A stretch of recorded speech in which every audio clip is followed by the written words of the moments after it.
Hello, everybody. Welcome to episode 359 of Spittin Chiclets, presented by Pink Whitney.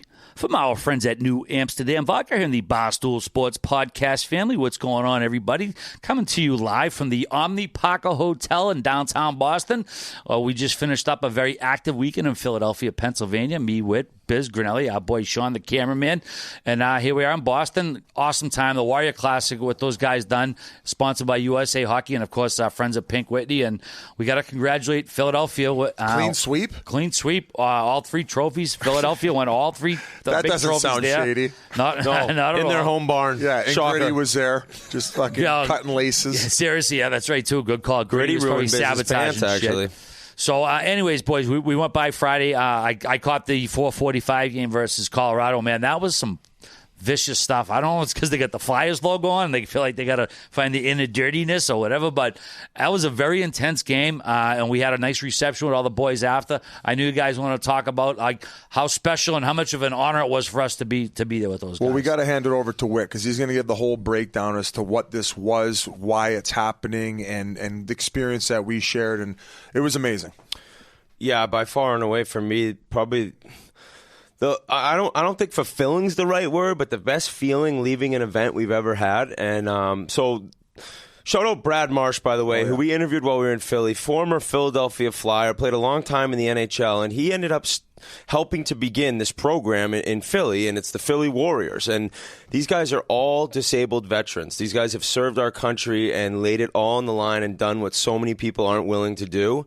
And when they come home, these guys, it's hard, right? And a lot of these, we met a guy, missing his hand. We met a guy with a lot of physical injuries, but in the end, it's about some things up top that a lot of these guys are battling. And when they're able to get together and you talk to these people and like listening to their stories is so amazing. And getting him in the locker room, which is what we talk about missing the most in the game now, and what we talk about our favorite memories are in the locker room, that's what these guys get to experience. And it's with people who've been through and are going through what they're currently feeling.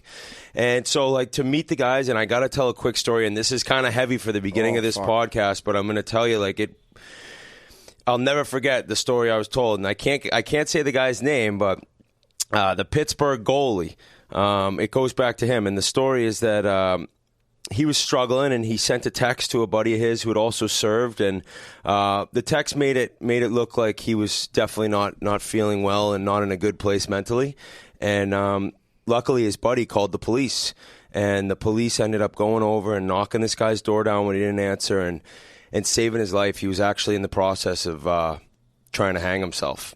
And I know this is early in this podcast, but I'm hearing this, and the cops, they cut him down, they saved his life, and on Friday night, he had a shutout for the Pittsburgh team.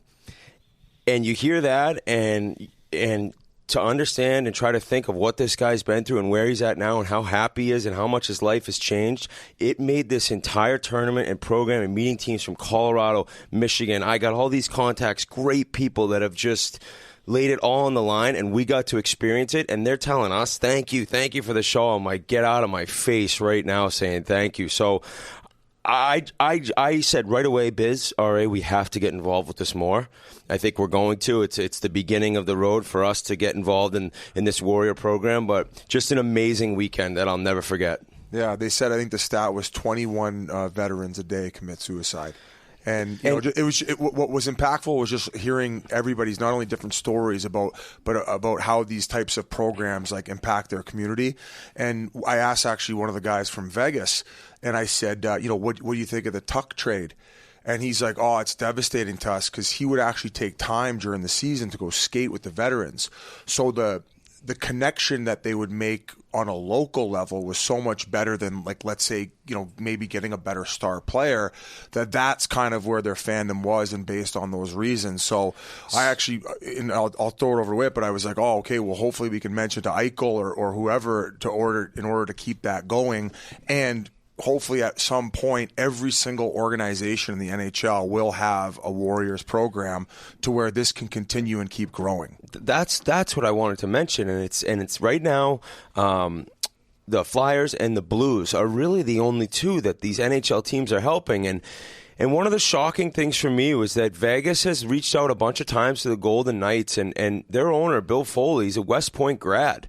And honest to God, who knows if it's even gotten to his desk? Right. But in the end, they haven't given any money. And Mike McKenna's out there. We've interviewed him. He's the Vegas. He does the intermissions, I believe. Lives in St. Louis. He coaches one of the teams, and he loves it. And he had all these great stories about these guys that mean the world to him. And he said, I just don't. There's no better group to try to help. Like, who else would you rather help than these guys? And so, for every NHL team to look to get involved in what Boston and what the Bruins could do, these guys don't need much. By the way, they need ice time. It's a pittance for what these teams make. So, so St. Louis, I think they helped. Sorry, one more thing. I don't want to forget about Philly. They're so in deep, and they're so really beginning this, hopefully what turns into an avalanche of support from NHL clubs. They give, the guys can go to school, they can go to college for free, and they can get mental health if they need it for free. So talk about setting up and helping out guys who, like I've said before, mean the world to us as a podcast. I just was very excited to be there, and I hope other NHL teams get involved. Sorry to interrupt you. No. I was just going to hop in and say, like, St. Louis, the NHL club ended up helping them out with their flights so they could fly to an experience like this and get the bonding time. So I think each player was only responsible for paying $100 for their travel to get here. And then there's other contributions from other areas that they get in order to kind of do these things. So I don't know what it is for each and every team. I know Philadelphia's got this well-oiled machine running to where they're able to do the maximum. But it'd be cool if the resources were provided, as Whit mentioned, in order to expand this to every single NHL club. Hey, this dude, he made me call him Big Head. I'm like, dude, he's got a big old dome on him. He came up, and we're doing a raffle, and he won the raffle. He chugged an entire bottle of Pink Whitney, or maybe half a bottle's left, and he just kept chugging. I'm like, oh my God. Sure as shit, his teammate comes out.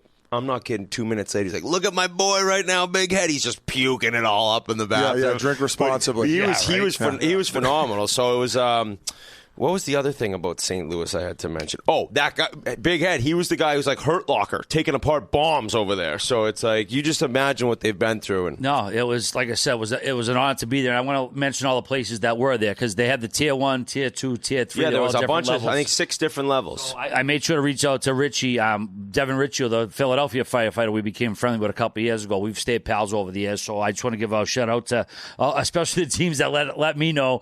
We only said Philadelphia on the previous show. So thanks to everybody from Colorado, St. Louis, Buffalo, North Carolina, Florida, Michigan, Pittsburgh, Minnesota, the Veterans Hockey United, who we met in Detroit, Motor City, Oklahoma, D.C., Dallas, the Vegas Veterans, and Kansas City as well.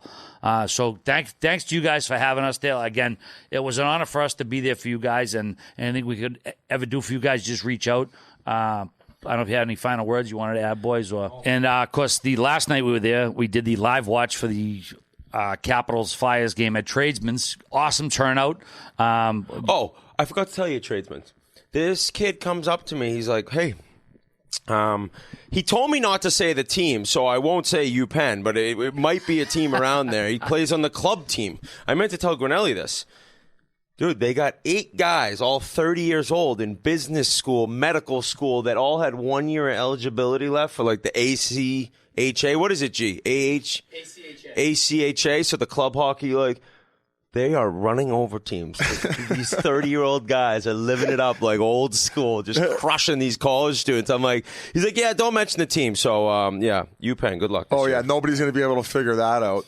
They're probably fucking. I couldn't believe it. I go, there's 8 of you. He's like, oh, yeah, we made the team easily, and we're just, we're patting our stats. Same frat house, the whole kit and caboodle. Yeah, right back to old school. Right on campus. Thanks to everybody who came out Saturday night. Awesome crowd. Yep. Packed as usual. Huge thanks to the support. Hey, I think one of the Philly scumbag fans got me. One of the pictures I was grabbing, I remember the guy's face. Great guy, big fella in a Flyers jersey, the bright orange one. And as soon as we line up to take the picture, I feel him kind of grab my ass, but for not long enough to where I wanted to like call him out on it. And, maybe it was just an accident, but it did seem like an extended grip. I didn't say anything. Squeeze your cheek? It was like a half squeeze, and it was not far from my taint. So it was an HR violation, let's say. So I kind of I noticed it when we were taking the picture, but whatever. We're finished. I shake his hand. Hey, thanks for coming. I would never think he had a very happy look on his face, not like he was coming with ill intent. So fast forward a couple hours, I'm eating this meal in Whit's room because we ordered for after the bar, and I'm like sticking to the chair in the room, and there's gum all over my ass in that area that fan had coddled. And I might be overthinking it. This might have just been an accident, but I'll tell you, anytime I go to sit down anywhere in public, I'm usually looking at the seat and making sure there's nothing on it. That's just something I do.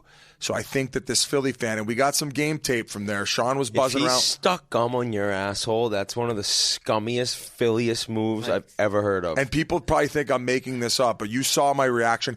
I didn't mention anything in the room when we were mucking our food because No, you were like, I must have sat on gum. I was but you were processing it all. confused. You were rattled. And then I was like, that ass grab was in that exact area, and that's just too big of a coincidence for me that we're in scumbag Philly territory. And I get the gum on my hoop. You were so out to lunch. I took some of your pasta and ate it. You didn't even realize it because you were flipping. So when you I don't know. realized Maybe that somebody will have the everyone. balls to say something online that they got me with the old song gum trick.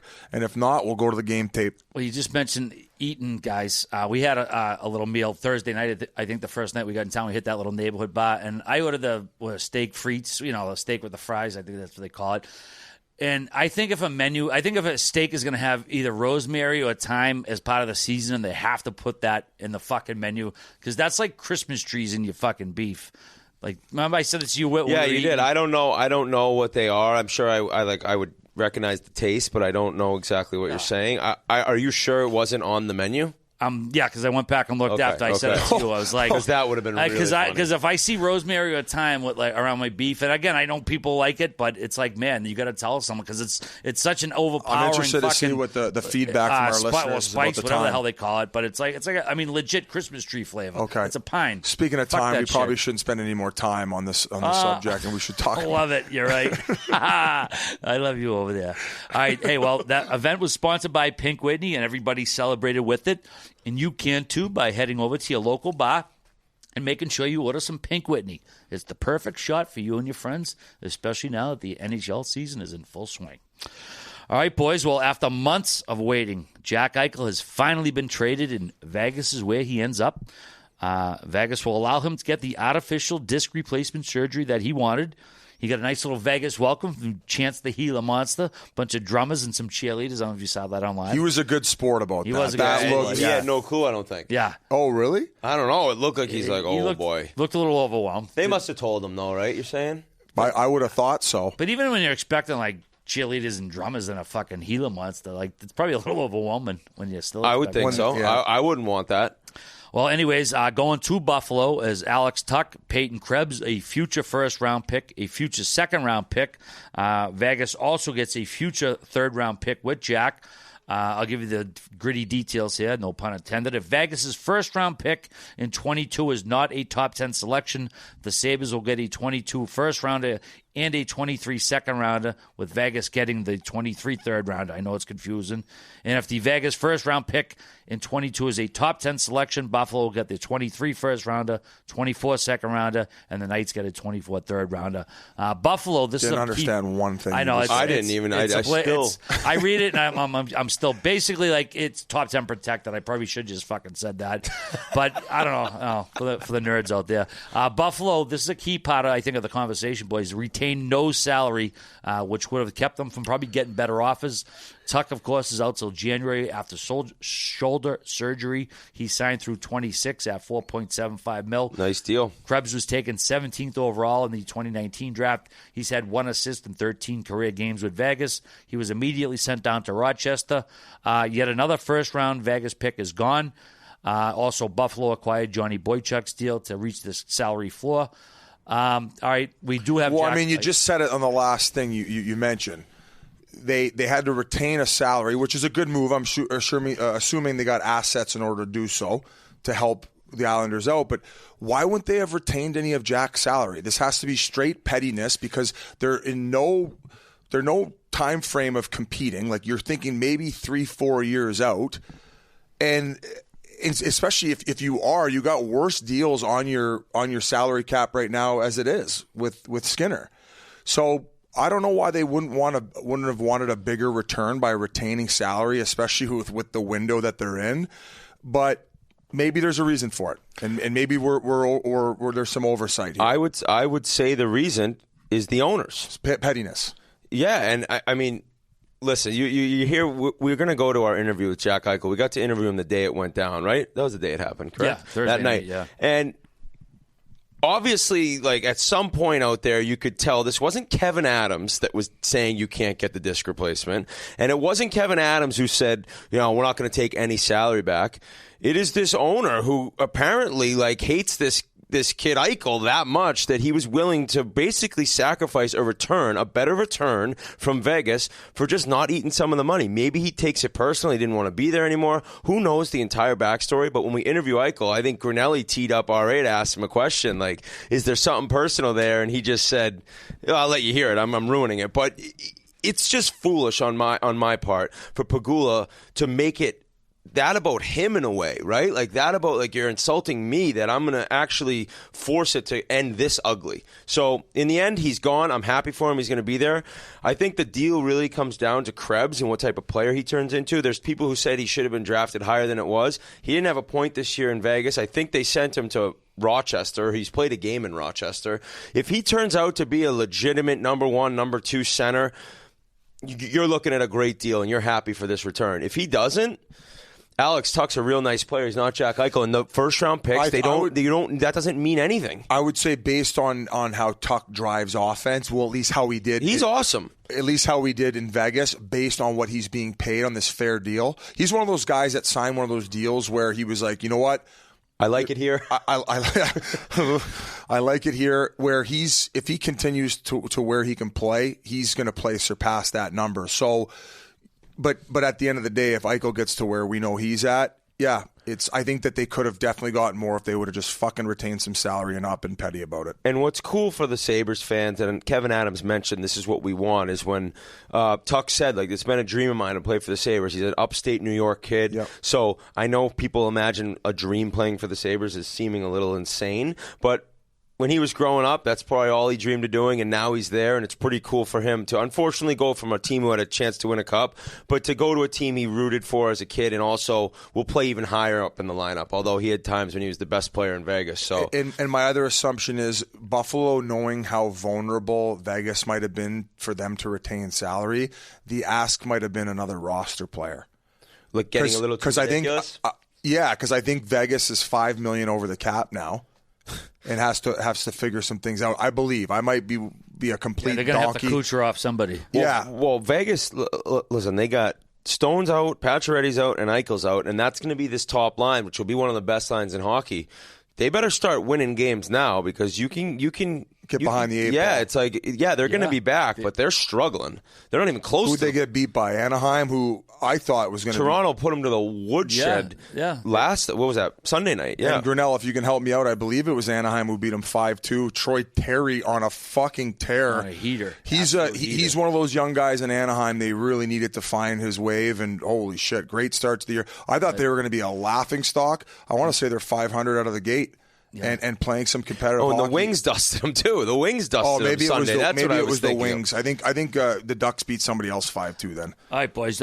Should we maybe send it over to Jack in case might those as well. of you who might have missed it Thursday? We were very lucky and fortunate to get Jack for about 25 minutes and had exclusive. But no, we had a lot of laughs. I thought we brought some nice levity to the conversation. So if you missed it, and before we throw it over, we called it an exclusive. I was okay with it being called an exclusive. We were a little excited. Yeah, I think there was 6 other newslets out there that interviewed him, but at the end of the day, this was an exclusive. YouTube exclusive. There are a lot more media crimes out there than us calling it exclusive. And if you want to watch it on YouTube, solely just the interview, you can check it out there now. I think it's got, close to 200,000 views? Yeah. We got off the rails a little bit. It was fun, and we wish him all the best, man. Yeah. This is an NHL superstar that's found a new home. Absolutely, and we do want to tell you that this interview is brought to you by BetterHelp. Going to therapy is like routine maintenance for your mental and emotional wellness to prevent bigger issues down the road. Therapy doesn't mean something's wrong with you. It means you're investing in yourself to keep your mind healthy.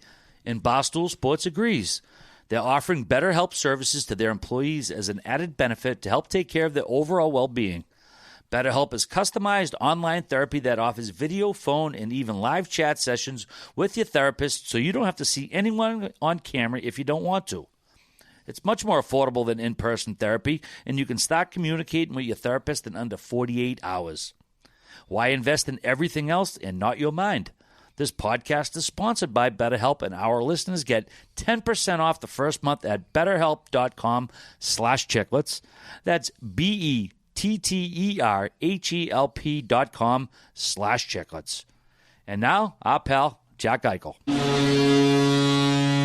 All right, gang. Well, huge NHL news today, so we sent out the Chiclets bat signal right away, and we're happy to bring on our pal in the newest Vegas Golden Knight, Jack Eichel. Congratulations, pal, going from a lake effect snow to the Strip and no income tax. Yeah, save a little bit of money. Thanks. All right, it's good to be on with you guys. Must be obviously but a huge weight off your shoulders, needless to say. Yeah, it is. Yeah, I mean the last 8 months have been tough for sure. Trying times. Just not where you want to be, not where you want to be doing. You want to be playing hockey, and that's not what I've been doing. So I mean, just getting the opportunity to go to Vegas. They've been really supportive already in the last 24 hours, just on sort of what I want to do in terms of medical procedures, and they've been awesome so far, and I'm just super excited. Obviously, competitive team, unbelievable organization, just a great opportunity. So, what are you looking at in terms of when the surgery can get done? I mean, everyone's assuming it's going to be right away. Can it be next week? Is that quick enough to get this thing going? Yeah, I'll do it next week. Yeah, I'm going to do it I'll probably do it at the end of next week, probably like either Thursday or Friday. Nice. So I talked to a lot of guys that were skating with you, and you couldn't have contact, but everyone said you looked amazing. You're flying around. So have you been able to continue to skate this whole time? Or once the NHL season got going, were you kind of like, all right, let's take a little bit of a break? I did take a little bit of a break after that BioSteel camp.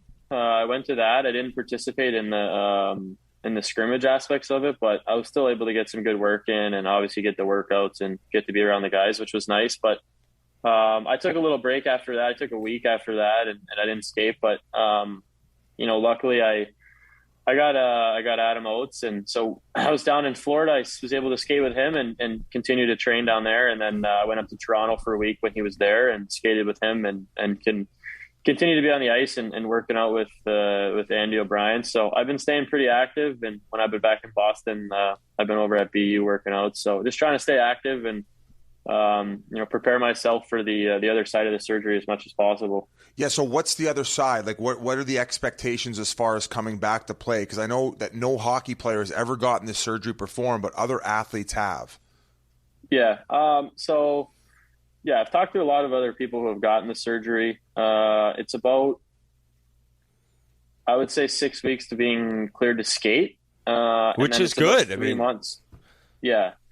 And then it's about 3 months per se where I could get cleared to go back to playing, which is good. I mean, it's a lot shorter than a fusion. And some people I've talked to, like, I mean, you're outpatient that night, depending on what time you get the surgery. Like, if you get the surgery in the morning, you can, leave that night. You have a nurse come check on you. But like the plan would be to leave the hospital if you have it in the morning that night. And, depending on how you do with the anesthesia. But yeah, like it's a minimally invasive surgery.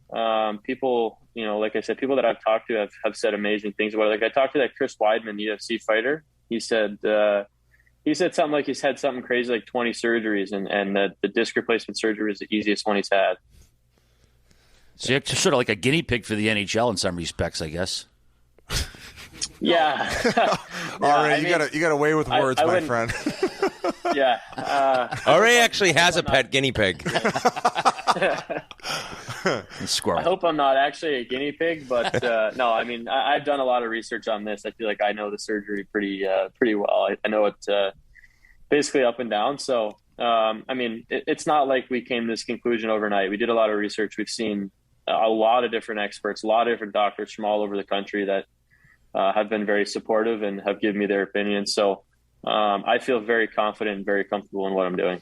I think I want to ask, you've been pretty vocal about representing Team USA. Was I know you ended up switching agents, and we'll get to that. Was pressure to get this done, the deal done now, so you get surgery? Do you think that that's still in the picture, playing in the Olympics? Is there a possibility, even if you don't even play in a regular season game, could you represent Team USA at the Olympics? I don't know. That's a tough question. I think it's obviously a goal of mine, and I would love to be there. I would love to represent our country. The organization in Vegas just made an enormous commitment to me, and I want to make that same commitment back. So I'm obviously not going to rush anything.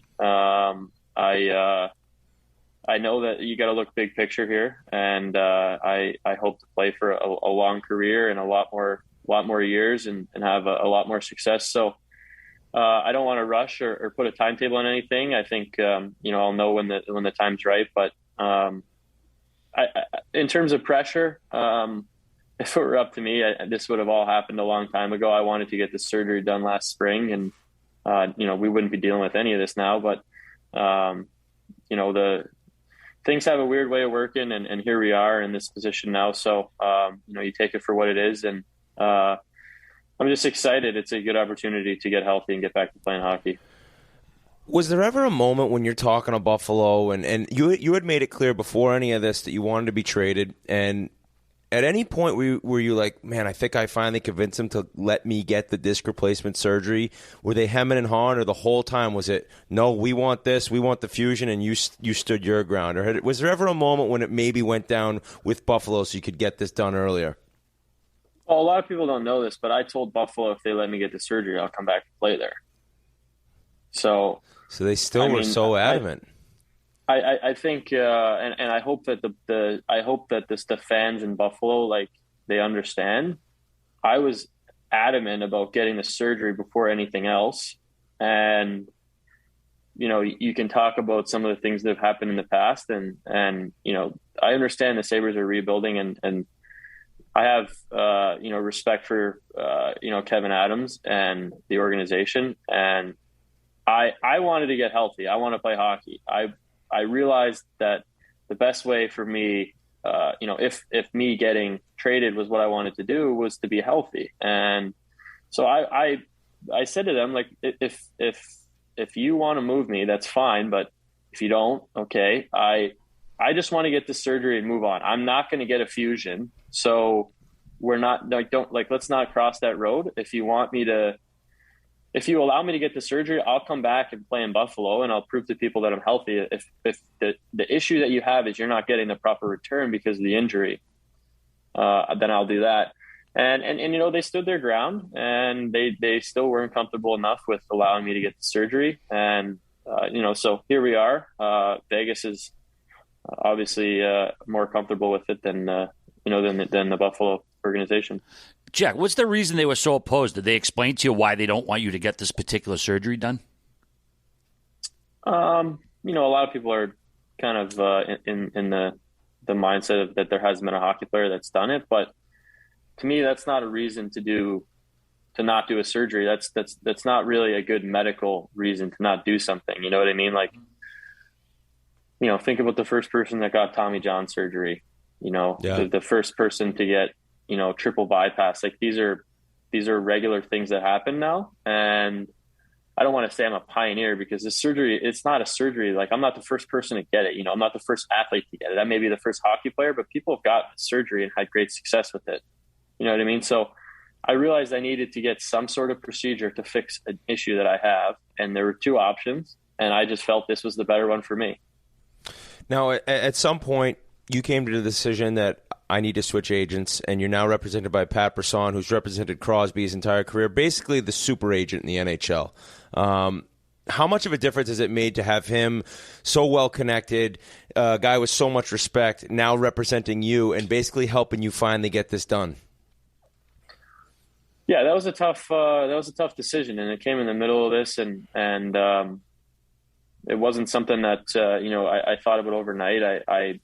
I have the utmost respect for my previous agents, Peter Fish and Peter Donatelli, and they're some of my closest friends. I've been with them for so long, and I don't have a bad word to say about them. It just felt like, for me, we were in a a bit of a stalemate in the situation, and maybe I needed a change in leadership. It's nothing against them, and I don't think I would be in this situation really if it wasn't for them. I think that they, more than anything, had my back at a time when a lot of other people didn't, and I appreciate that. But when you talk about Pat, yeah, he has an incredible amount of experience and an unbelievable amount of connections and a team behind him. And, who knows if I'd be sitting here today as a member of the Golden Knights and, having the opportunity to get, the medical treatment that I feel I need if it wasn't for him.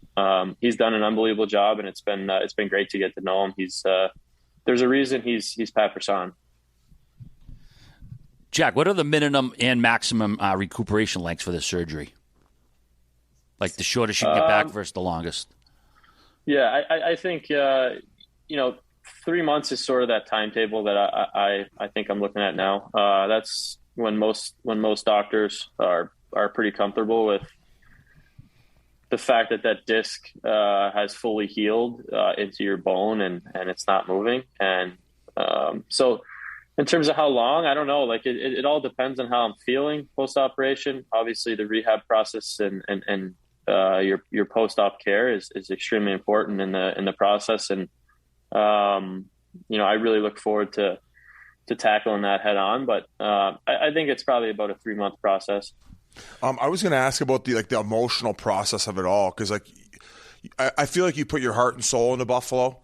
And given the circumstances of how it all played out, maybe some of the fan base is still bitter towards the fact that things didn't really turn around and get to a good place while you were playing there. I would say to no fault of yours, obviously. Do you feel like, what would you say to those fans who are maybe kind of still bitter about the entire situation and the way it played out? Yeah, I mean, that's unfortunate. Listen, you guys have played, like nobody wants to lose. Like you don't, you know what I mean? Like when I got drafted here, you think my vision for 2021 was to be like it never was. This was never the vision. The vision was to come to Buffalo, have success, and bring a winning team and a Stanley Cup to the city of Buffalo. Like the people here are incredible. I've had so many great years and interactions with the fans, and they've taken care of me and my family for a long time. So that's just how things are going to go. When you split up and you go separate ways, people are going to be bitter. People are going to be upset with you. I get it. Listen, it's a business at the end of the day. You need to do what's best for you. I've made a lot of connections here, and I feel like I've made a really good impact on a lot of people in the city. And that's really what I wanted to do. I have a lot of, close relationships with some of the charitable organizations here, whether it be Roswell Park and Best Buddies, some of the people that I've made, relationships with that will go a lot longer than this trade and whatever. This will last a lot longer. And, I hope that the people in Buffalo at the end of this can look and say, he made a positive impact on our community. He cared, and, he tried his hardest, because there wasn't a minute that I went to the rink or, represented the Buffalo Sabres where I didn't put everything I had into it. That's well said. And I think as I've gotten to know you and, talking to buddies of yours, like you love the game. And I'm wondering, throughout this whole process, when you're hearing certain things said and you're not being able to play the game you love, like there had to be some nights or days that were pretty tough, maybe a little emotional in a sense. Like it had to be up and down. I just want to play. I'm upset I can't. Like, how did you handle the whole mental battle of like getting through this and finally waiting till it was done? Yeah, I mean, that was probably the hardest part. It's the physical symptoms, you can deal with. The mental part of it was tough for sure. Like, you just want to play more than anything. You want to be one of the guys, man. Like, beginning of training camp comes, it's like first day of camp. It's like first day of school. You know what I mean? You get back with all the boys. You tell about stories about the summer. It's like, how excited are you to get back playing? It's like a fresh, clean sheet. You never know what's going to happen that season. Like, when that all happened, the summer wasn't too bad because I was able to at least train and work out, and it felt like a normal summer to me.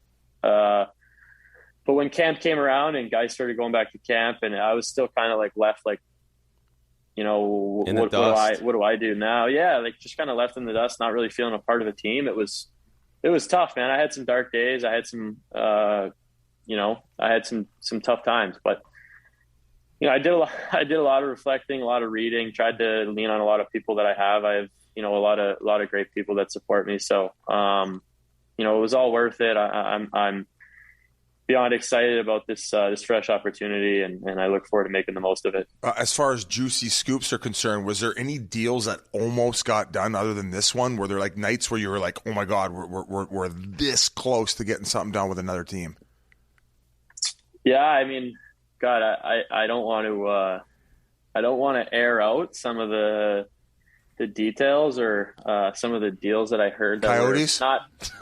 Was there any chance you were coming to the Oats? It's funny. They're like, Biz will give you the surgery. Yeah. Let you plow my old lady. Sorry, I had to say it.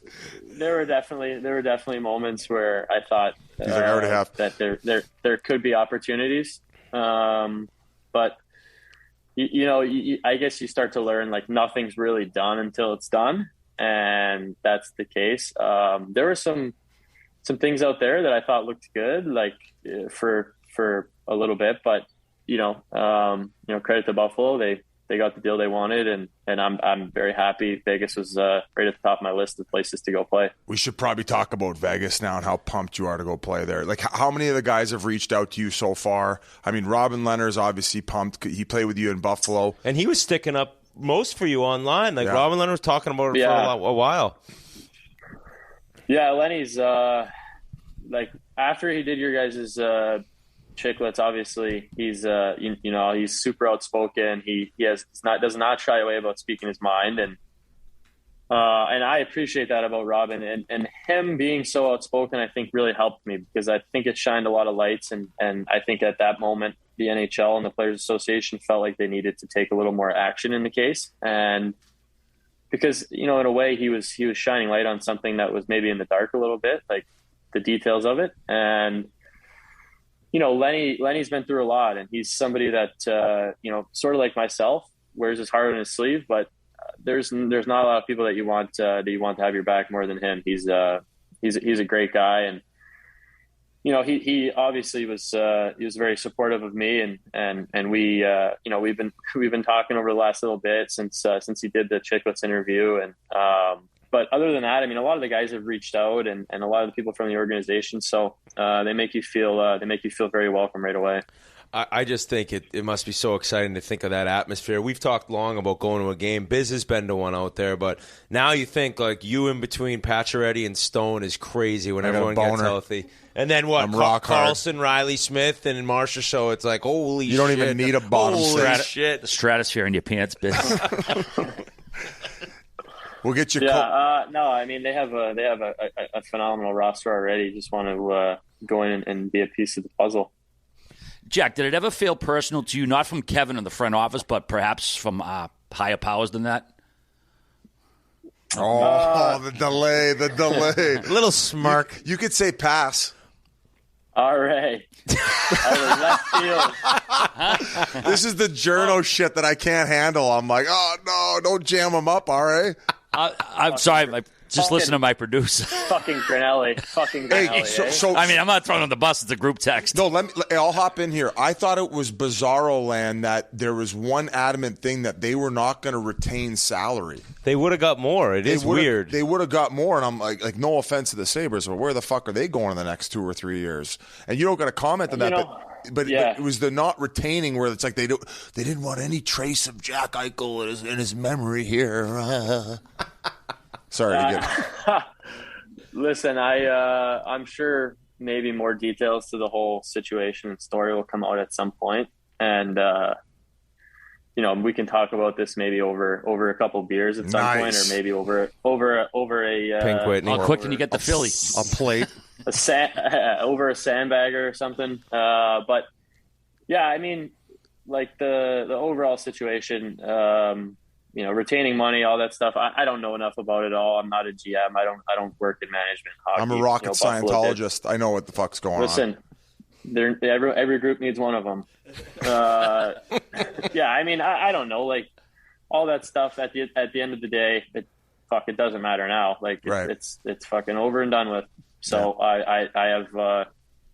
I have a new organization, and I'm very happy to be a part of it. Any concerns about Bill's Mafia having you whacked? Yeah. Fuck, no. No, I mean, listen, I really like the quarterback, Josh Allen. He's a really good dude, and I root for him for sure. He's a stud, man. He's fucking sick to watch every week, and he's a really, really good dude. So I like him a lot. I wish him nothing but the best. So we won't see you in a Las Vegas Raiders jersey anytime soon. You know what?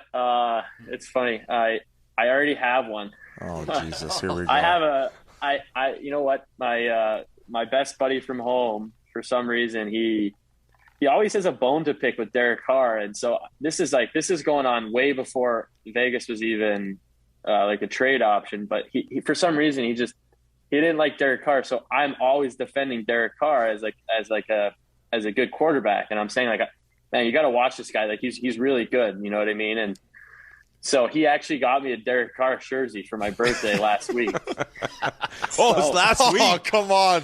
Spoiler alert. He gave me the T-shirt last week, and he was just like, "Here for your boy Derek Carr." So anytime I see anything about Derek Carr, I mean, he's got unbelievable statistics. But anytime I see anything on him, I send it to my buddy, and he's just like, he's so tired of me giving him Derek Carr statistics. So he gave me a jersey, and then it's funny, like I end up getting traded there. Sounds familiar to our scenario where I'm telling him Rodgers is a better QB than Brady, but we can move on from the quarterbacks.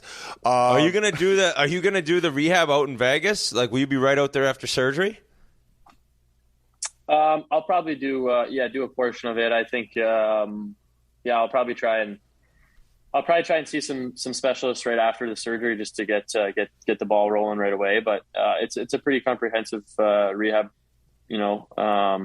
just to get whenever you're talking about the spine. I think there's a lot to it. So you just want to try and use the best guys right away, and then I mean, Vegas, from what I've heard, they have an incredible medical team and a lot of really good people working for them, and the players have a lot of confidence in them. So. That's obviously that's very important to me, and I'm sure they'll do a phenomenal job. Jack, are you a bit of a dreamer? Like, have you thought about the moment where you come out of that? What is that head that they got there when you come out of the ice in Vegas? Is like a head shield? Well, it's a knight. They're the Golden Knights, so it would be a knight's. Thanks, Whit, for chiming in there. Yeah. Well, you asked me. Have you thought about coming out of that and hearing that fucking crowd just fucking roaring when you come out of that thing? Like, how jazzed up are you for that? Yeah, long way away, but yeah, I mean, just only have played there as a visitor, but just to have that, yeah, we have before. I'm sure we've gotten pumped there, but no, I mean, I'm just fired up that you get to what a treat to play in front of that crowd every night. It's incredible. I mean, the production there, it's unbelievable. It's second to none in the entire world. So, it's just very, very, very fortunate to be able to play there every night. Well, man, we're really happy for you. I know it's been a whirlwind. RA, I think, has one more. He's going to grill you with another journalistic question. No, actually, I So heard... what are your politics stance, Jack? What do you mean you're anti-vax? No.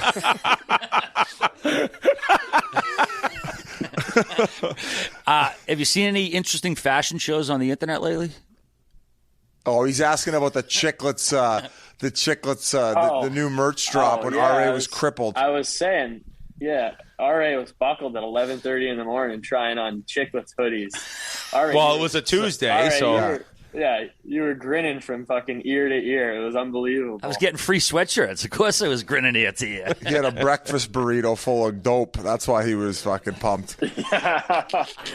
Oh, that's good. Speaking of that, let's show the people your T-shirt. A little Bob Dylan action. I know you're a classic rock guy. We broke that years ago. Most overrated artist of all time.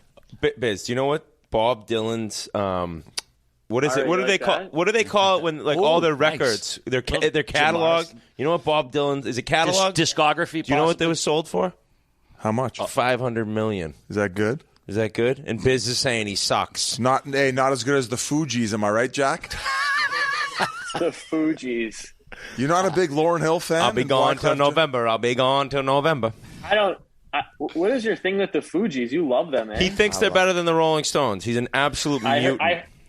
I heard you say that, actually. That's one of the most asinine things I think I've ever heard. Oh, my God. You and fucking RA. I'm sick of you and RA playing tummy sticks. I heard your argument with RA about this, by the way. It's actually crazy. Thanks, Jack. I appreciate it. The Fugees. I actually like Lauryn Hill, too. Like, I actually do like her. You can't compare Lauryn Hill or the Fugees. Well, I just don't want to go watch the Rolling Stones, senior citizens walk around stage talking about their songs when Lauryn Hill. I saw them like 2 years ago in Foxborough, and they played for like 2.5 hours nonstop, and Mick Jagger did not stop moving. So it was no way it was a senior citizen show. 78 years old, still getting the thumpers. All right, fair enough. I'll eat that one, guys. But Jack, thanks for joining us. Is that it?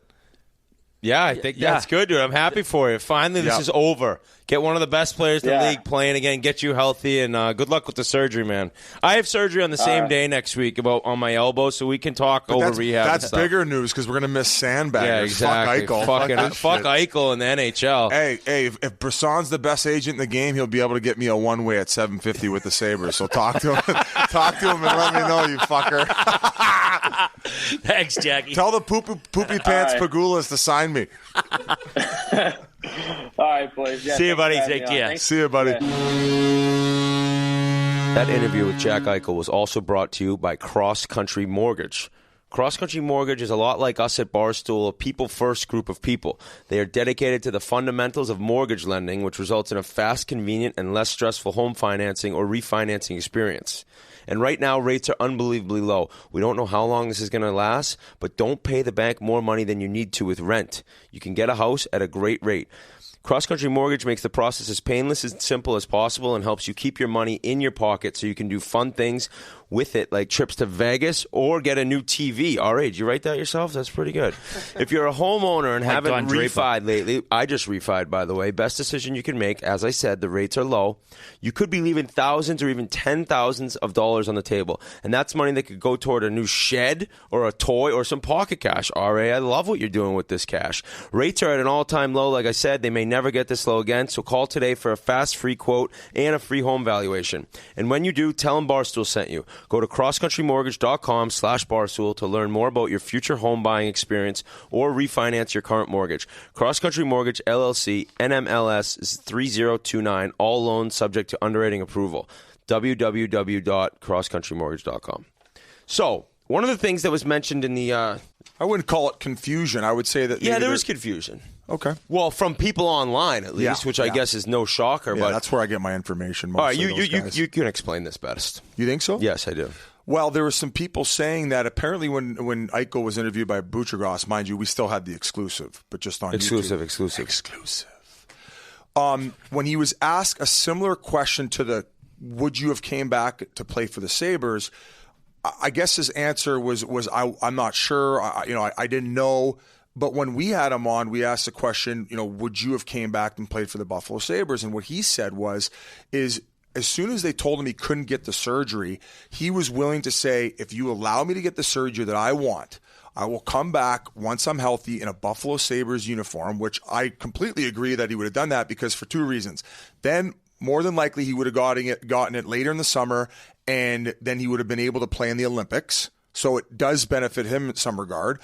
But as he mentioned during the interview, he said, I was willing to try to boost my stock. So if I come back and I'm playing healthy hockey and I'm at a point a game, though maybe it opens up the amount of teams that are willing to trade for you then at that point, because you got to think the risk of taking it on with how the surgery goes was a deterrent for probably some teams to where they didn't even get a package ready. Exactly. Whereas once that would have been proven where the surgery, which I believe has been done in one other sport, it's been done in a bunch of other sports. It's never been done in hockey. So either way, we just wanted to clear that up. I thought that was... And the thing is, that you actually brought this up too. Tarasenko wanted a trade, and who knows what's going to happen, but he's shown up, he's played well, and if Eichel went back, you never know. And he lights it up, and the team's winning, which they're doing great right now. Everyone better than everyone thought. You just never know. So the fact that he was willing to do that, I thought went a long way, and it never got out into the news at any point. Yeah. No, that's a great point. The Bob Dylan shirt, Biz, I know you were talking about that after you didn't like him. I'll be honest, man. I'm not the biggest Bob Dylan guy. Hey, either. and online, Grinelli said everyone was dogging Bob Dylan. I don't know that many songs. I just know he's considered one of the all-time greats. He's a classic artist, no doubt. He's won his Grammys. He's changed the game a lot. But this is my test for a guy my generation. I don't have one fucking Bob Dylan album or CD. I never have. I'm not saying he's not good or bad. It's just not my cup of tea. So apparently he wasn't the nicest guy either. Yeah, I think he was known as a bit as an asshole. A little bit of a grump. Yeah. That's what I hear. Okay. I don't want to start rumors. I read it online from the same place I get my stats. Yeah, he's still with us. Yeah. I mean, he's no doubt a legend of the rock and roll game, the old school rock game. But Jack's a huge classic rock fan. That's why we kind of brought it up a little bit. Our first interview with him went back, I think, pre-Biz days. Yeah, that was one of the big scoops we got out of him. But all right. Moving right along, our pal Brady Tkachuk, no surprise. He gets the C in Ottawa, becomes the 10th captain in Senators history, also the youngest. As Coach DJ Smith said, quote, he's been at the arena, since he's 2 years old, and he's lived the NHL and knows nothing but it. So I think that gives him a leg up when we're talking about, a young captain, end quote. And, of course, his father was a 21-year-old captain in Winnipeg back in 1993. I mean, we've talked about it before. This guy was just all set. This is genetically predisposed for Brady Tkachuk to be a NHL captain. You're getting some of the best advice on a daily basis via text or phone call. And I'm not going to give away who we interview, but we kind of beaten this subject up quite a bit today, is a lot of times with the way the league goes and how young it is now, these C's are getting slapped on young guys. I mean, look at Jack. Who did he get a chance to learn from in Buffalo and how to do it?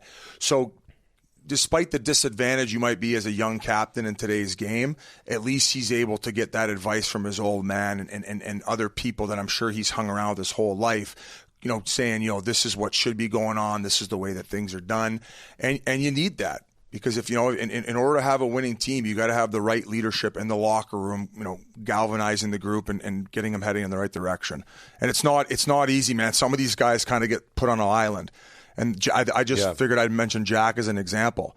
No, it's true. And just to have your father have had the career he did and just learning, that kid knows more about hockey before he got into the NHL than most guys once they've played a couple years. It's just he's been around the game that long. I think Matt will probably be the captain in Calgary. I know his name was out there in that Eichel room. Apparently they were fucking pissed. Yeah, apparently that was phantom. I saw his name in there. I said, what?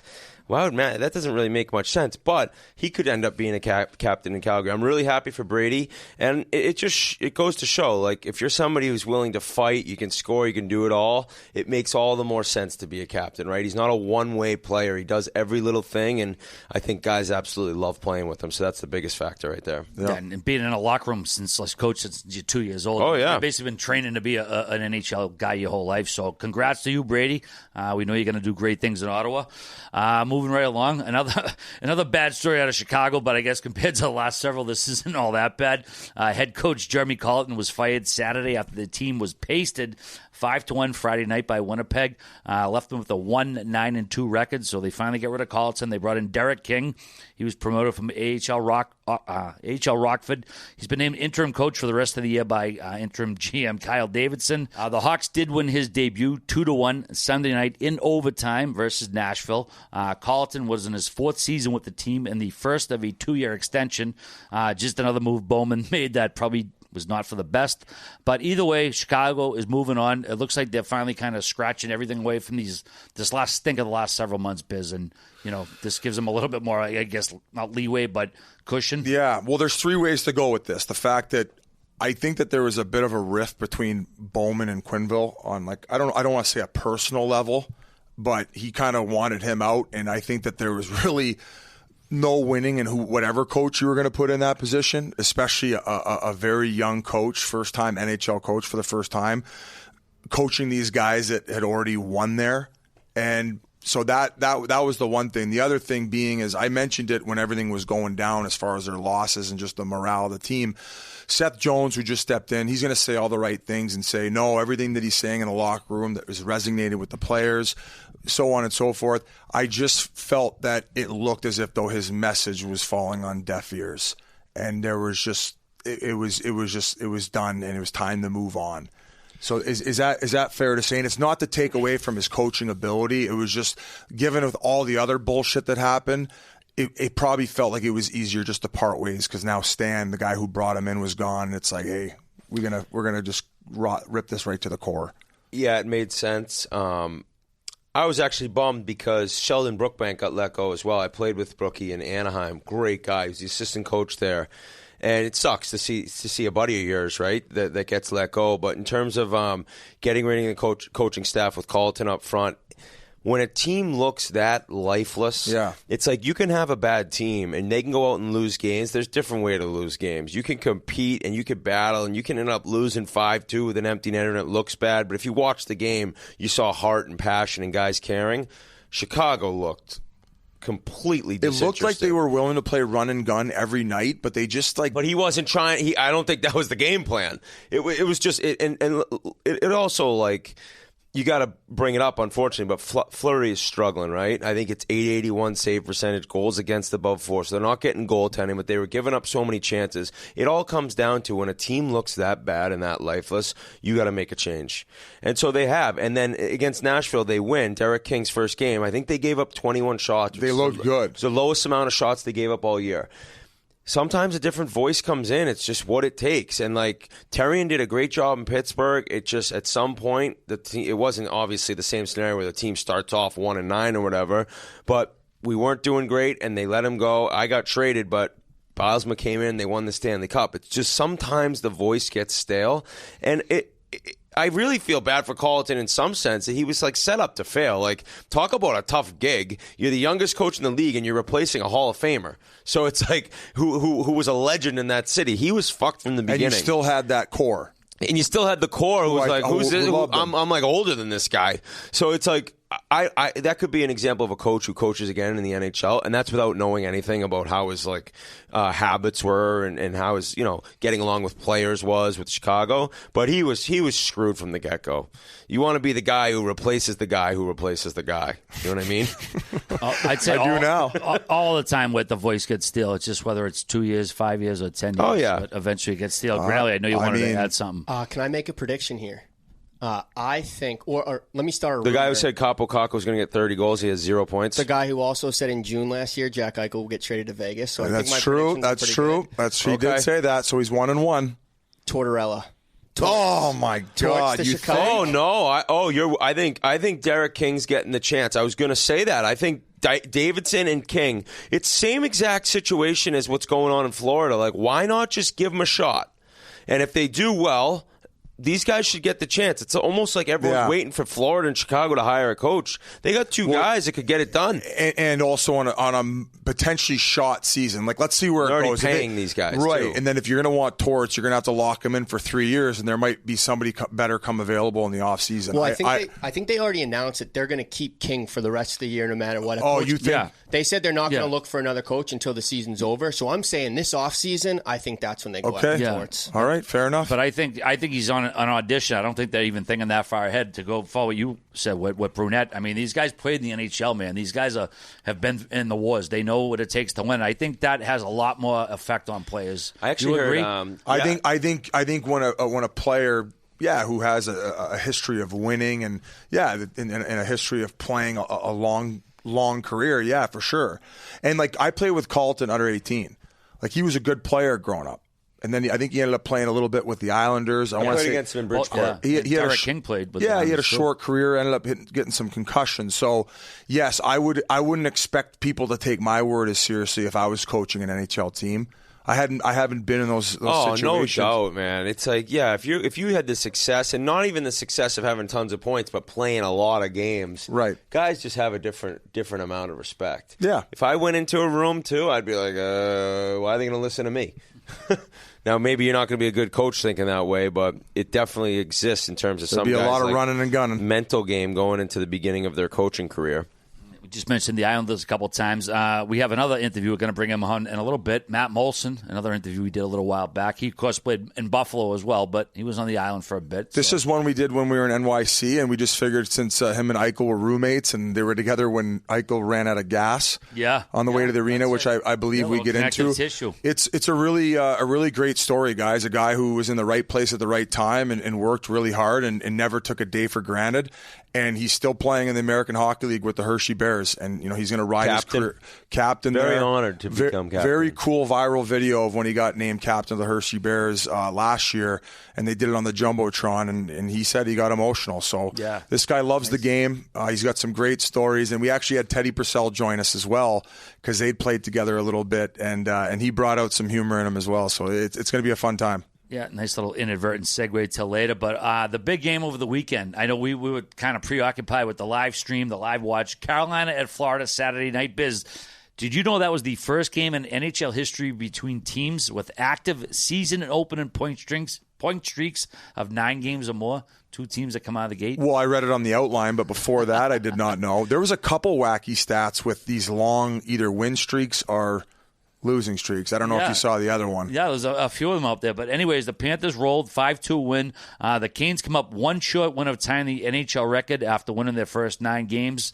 We got to talk about Duclair. 8 goals already in 11 games played. Florida's 11-game point streak is the longest to start a season in the NHL since Chicago back in 2013.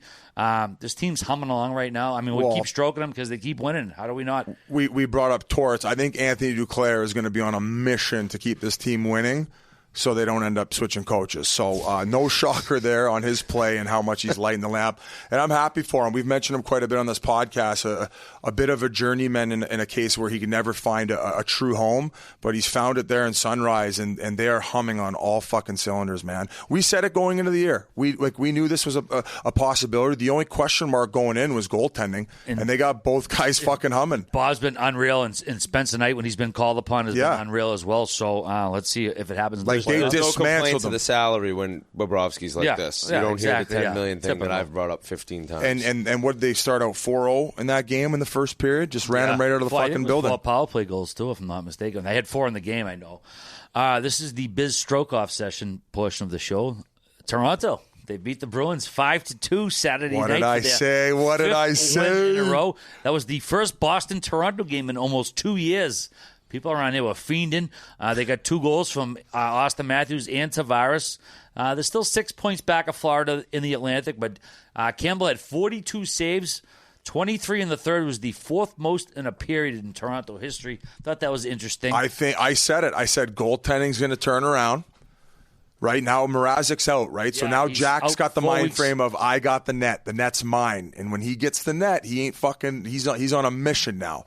Defense is playing a lot better. They look way more structured on top of their first games. And what did I say? I compared it to a ballet when the offense starts going. Yeah, you did. I said it looks like a beautiful ballet, and everybody's just fucking humming along. All the pieces to the engine are going. And I want to say their last 10 goals have been scored by the Big Four. Marner, Matthews, Nylander, and Tavares. Is that a good thing? Is it? Is it, Biz? I don't know. Because that means basically what everyone knows, that if they don't perform, they stink. And they're getting run out of their own building right now by the Kings in the first period. I have addressed this, and I will. I said they were going to win 4 of the next 5, and I think they've won. You've done a great job. Three out of those 3 games. If they lose the one here, big deal. We move on. But I think, third period comeback for how hot they are. It's only the first period, actually, and it's only 2-0. But my thing is, I addressed this because all the Toronto fans are coming at me. By the way, last year I was a Toronto guy. I was a Maple Leaf guy. And in the end, I saw a couple things, and I said, what am I doing? I'm an Oiler. Once an Oiler, always an Oiler. These Leafs fans, they're foolish. I basically experienced what everyone else experienced, just failure. So as good as they've looked, and they will look good, and I think if you go back to my original statements, I said at some point they're going to win 8 in a row, and Marner's going to get 20 points in a 10-game span. I've said all this, but nothing matters, and I will not address it again until the first round of the playoffs. And you can say all you want about how great they look, but in the end, even the diehard of diehards know, I don't even really know why I'm watching, because all that matters is that first week in April. So good luck to the Leafs the rest of the regular season. They'll be in the playoffs, as everyone said. And after that, we will see what happens every single other goddamn 10 days year. ago, we had fans throwing jerseys on the ice, and now we got a little bit of a win streak going here. About to make it, 6 in a row when they come back from the Kings? 2 goals is nothing in this day and age. At least start the first part of the parade route. Willie Nylander already has the 4th most overtime game-winning goals in team history with 6. Matt Sundin leads, and Thomas Cavalier and Matthews are tied with 7 each. Pretty interesting. Those guys haven't been around for a team that's been around for 100 fucking years. Those guys are already that high. And shout out to the Barstool Sports book. I also went to Twitter and said, hammer the Leafs against the Bruins. You laid the hammer on them, too. $100. You pounded them, Biz. Of course, Mitch Marner, he got whacked on the head by Mikhail Sergachev on Tampa Bay. He got a 2-game suspension. Put him in jail. Illegal check to the head. So Put him in fucking prison. He got 2 games for it. Yeah, I mean, it was a pretty deliberate shot to the head. I had no issue with that. Oh, yeah, for sure. I didn't know if it was 1 or 2, though. All right, boys. OCB is the largest rolling paper brand in the world and has been one with nature, crafted naturally since 1918, so they've perfected the process for a consistently great session time after time. As I say all the time, I made the switch this year, and you should too, because these are great sheets. I'm a guy who goes through several sheets a week, and I will never go back from anything else from OCB, Biz. They got me for life. They're so good. They're awesome. They burn awesome. They're consistent. And now is your chance to join the OCB family forever. Forever? Forever. OCB rolling papers are giving a lifetime supply of rolling papers, cones, and some fresh swag to their loyal fans. Make sure to check out at OCB_USA today for a chance to win. All you have to do is follow at OCB_USA on Instagram, like the OCB High Hall post, and tag 2 friends in the comments to win. There's also a shortcut on OCBUSA.com/chiclets with the link to enter on Instagram now. You must be 21 plus to buy the papers and to follow the social accounts. Good luck, but I'm a huge OCB guy. I'm willing to put my love for the Leafs on the back burner because I'm actually more intrigued by this Battle of Alberta going on right now. Because the Flames don't look like they're slowing down anytime soon. They're dialed into Sutter's system. They are getting offense from everybody. Kachuk goes over the top on McDusty's goal by scoring the goal of the week on the Rangers. That was... Whoa. For you to just troll like that is just so ridiculous. And to not throw the respect between the legs. One of the best goals I've ever seen in my life, walking through the entire Rangers team. You're talking about a between-the-legs goal that went off the goalie's chest and somehow ended up going top shelf. No disrespect to Matt Kachuk. You're an idiot. You're a moron. And by the way, if you want to bring up Calgary and how good they are, maybe chuck out some love to Jacob Markstrom, our boy, who is, I think, 4 shutouts already. Yeah. Unreal. 4 shutouts already. This guy, I saw this guy in the minors. I told you he slept on the bus when we all got off. He got left in the bus yard. He had to hop over barbed wire. That was it. That made the wires That's cross. when I knew this guy was going to make it. No, he is a freak. He's got all the tools. He's tall. He's athletic. And he signed that big deal. Rope. And he made a monster. He also made a good point. That since he signed with Calgary, he didn't experience the fans, right? Last year was the bubble, and now he's like, oh, my God, like this is the sea of red. And sorry, you're going to be seeing McDusty instead of red at some point this year because my team, the Oilers, is a wagon. I have not seen anything slow down there. And I'll give credit. Calgary looks great. Obviously, Sutter has him dialed in to play a certain way, but the goaltending is what's really taken over. And Gaudreau being a free agent year. So we got to hop over to the McDavid goal. That was... he went through... never mind New York, Brooklyn, Bronx, Queens, Manhattan, fucking Georgia upstairs. Disgusting. That was actually good, all right. Did you hear that on the broadcast? No, I just... You should be on the broadcast. Can you do that one more time like he's got it? No. And here comes McDavid. Oh, he goes through Brooklyn, Bronx, Queens, Manhattan, and over Georgia. Oh, what a goal. Unbelievable. Connor McDavid has even shocked himself tonight. Look at his face. Ron McLean, you're done. Who else is a play-by? Kenny Albert. Sam Rosen's shaking in his boots right now. So was who's the guy for the Bruins? Oh, Jack Edwards is on a street corner smoking crack, probably.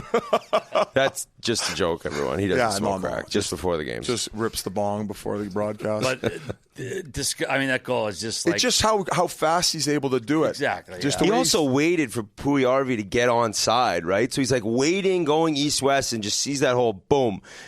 The coolest part was Biz and I got back. What night was that? Oh, that was Saturday Thursday. Night?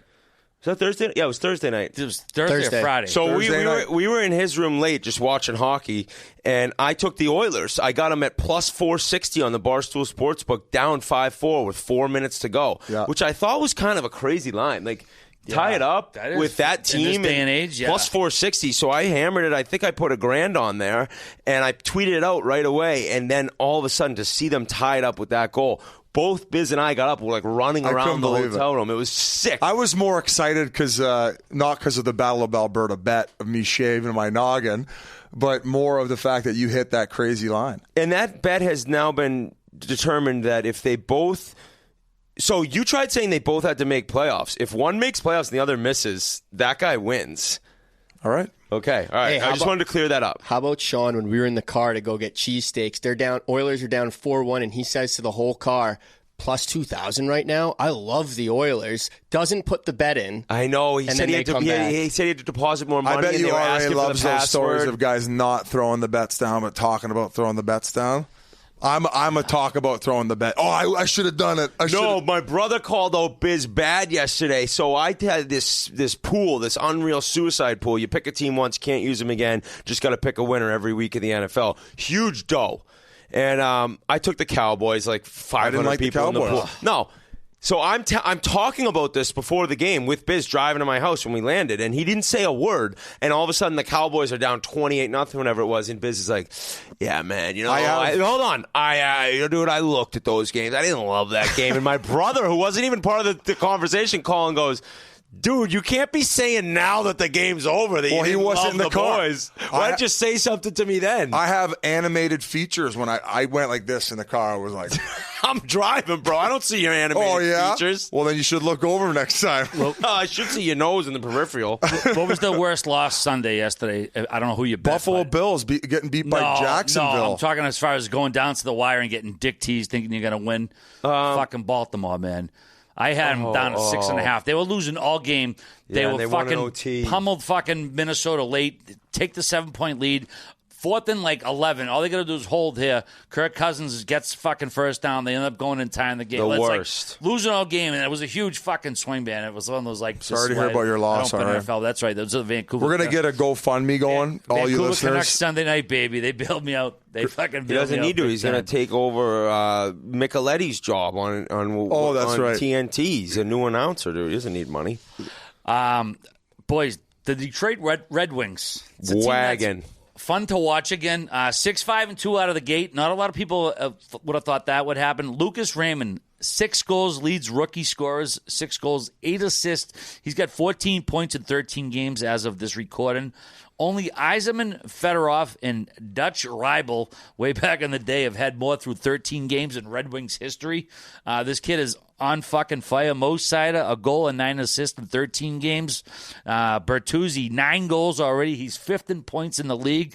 And if their goaltending tightens up a bit, this team's going to make a run for the playoffs. And Moritz Seider's goal was an OT against Buffalo, wasn't it? That was his first goal ever? Correct. That is correct. That's who, making big plays, the young guy. I will say I love both the young guys, but my favorite player on that team is Bertuzzi.